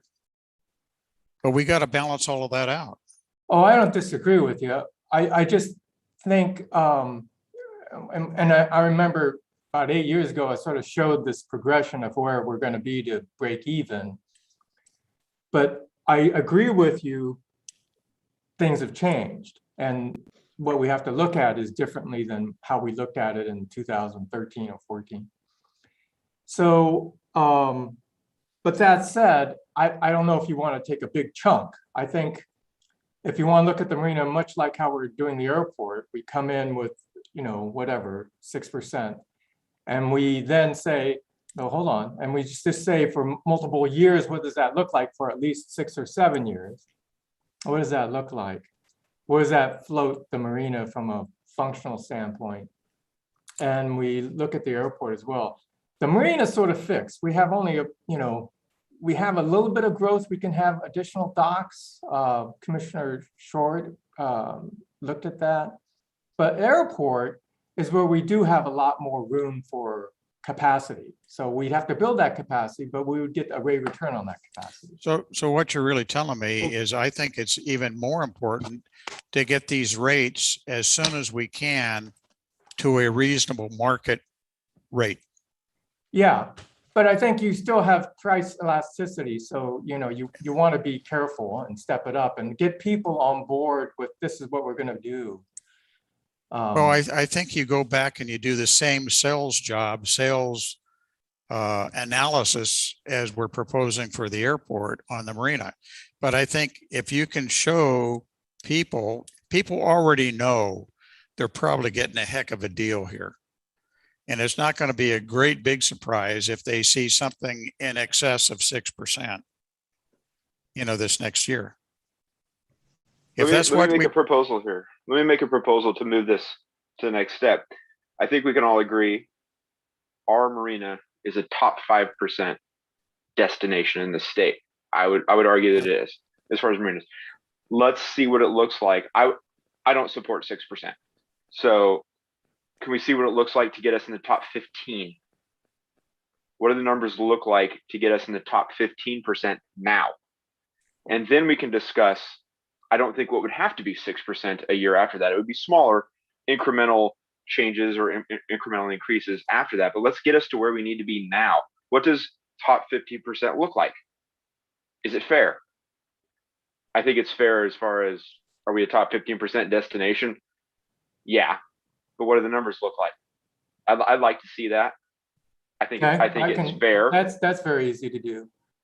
Whether or not, what the outcome of that would be, I don't know, but we could do that exercise pretty quick. And then at the next meeting, when we talk about the airport, perhaps we can have that. And then that would allow us to maybe I mean, if it looks outrageous, obviously we're not going to be unfair. But let Yeah, us take a the look one- at it in advance. And Yeah, the one point, I'm not so much about the marina because we're there with regard to breaking even and then where we are with the market. I'm more worried about the airport because the airport doesn't have enough T hangars. We have demand. We can get demand. Aurora Airport is a great example, right? They understood that the California market wanted to come up. If they built $1 million hangar, people from California would come and buy it or lease it because the hangar in California is a lot more than $1 million. So they did that. Well, It's there for us to, I mean, I'm not talking jets that we're going to do. We're not going to build $1 million hangar. The point I'm trying to make is, yeah, if we build it, they're there to come in. They're there to, lease our hangars. Fred, how did Greg pencil out the new hangars proposal in the comparison? Do we know what the market share will bear for the people on the list? Are they willing to pay X amount of dollars per month? Do we know that number when they would tap out $500 a month? We need to know that number for us to be competitive to build hangars ourselves. That's the one. Number as an He was investor, working on that. entrepreneur, you He's need to know those actually- numbers. Oh, I'm sorry. Sorry. He was actually working on that, Commissioner Strike. So I haven't seen it. I know he's pretty darn close, if not done. Michael might know more. But I think your point is taken. I think he has some answers for you. Okay. That's a vital point. Yeah. I think that Commissioner Gehring wanted to chime in, and then I think I've got some possible suggestion. Yeah, sorry, I've been having trouble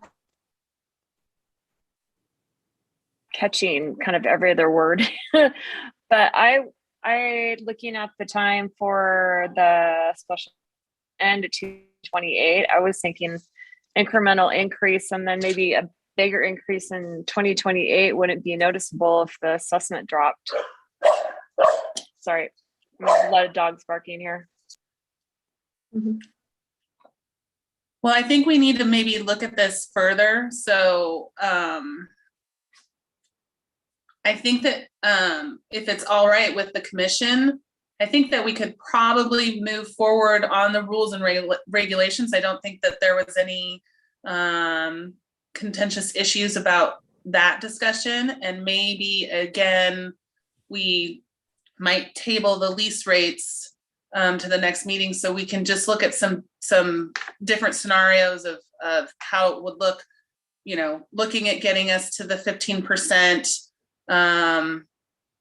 in the area, looking at what different lease rates would look like if we did that. But would everyone be okay with tabling the second action item but maybe we could move forward on the first one? And if that's the case, could I get a motion?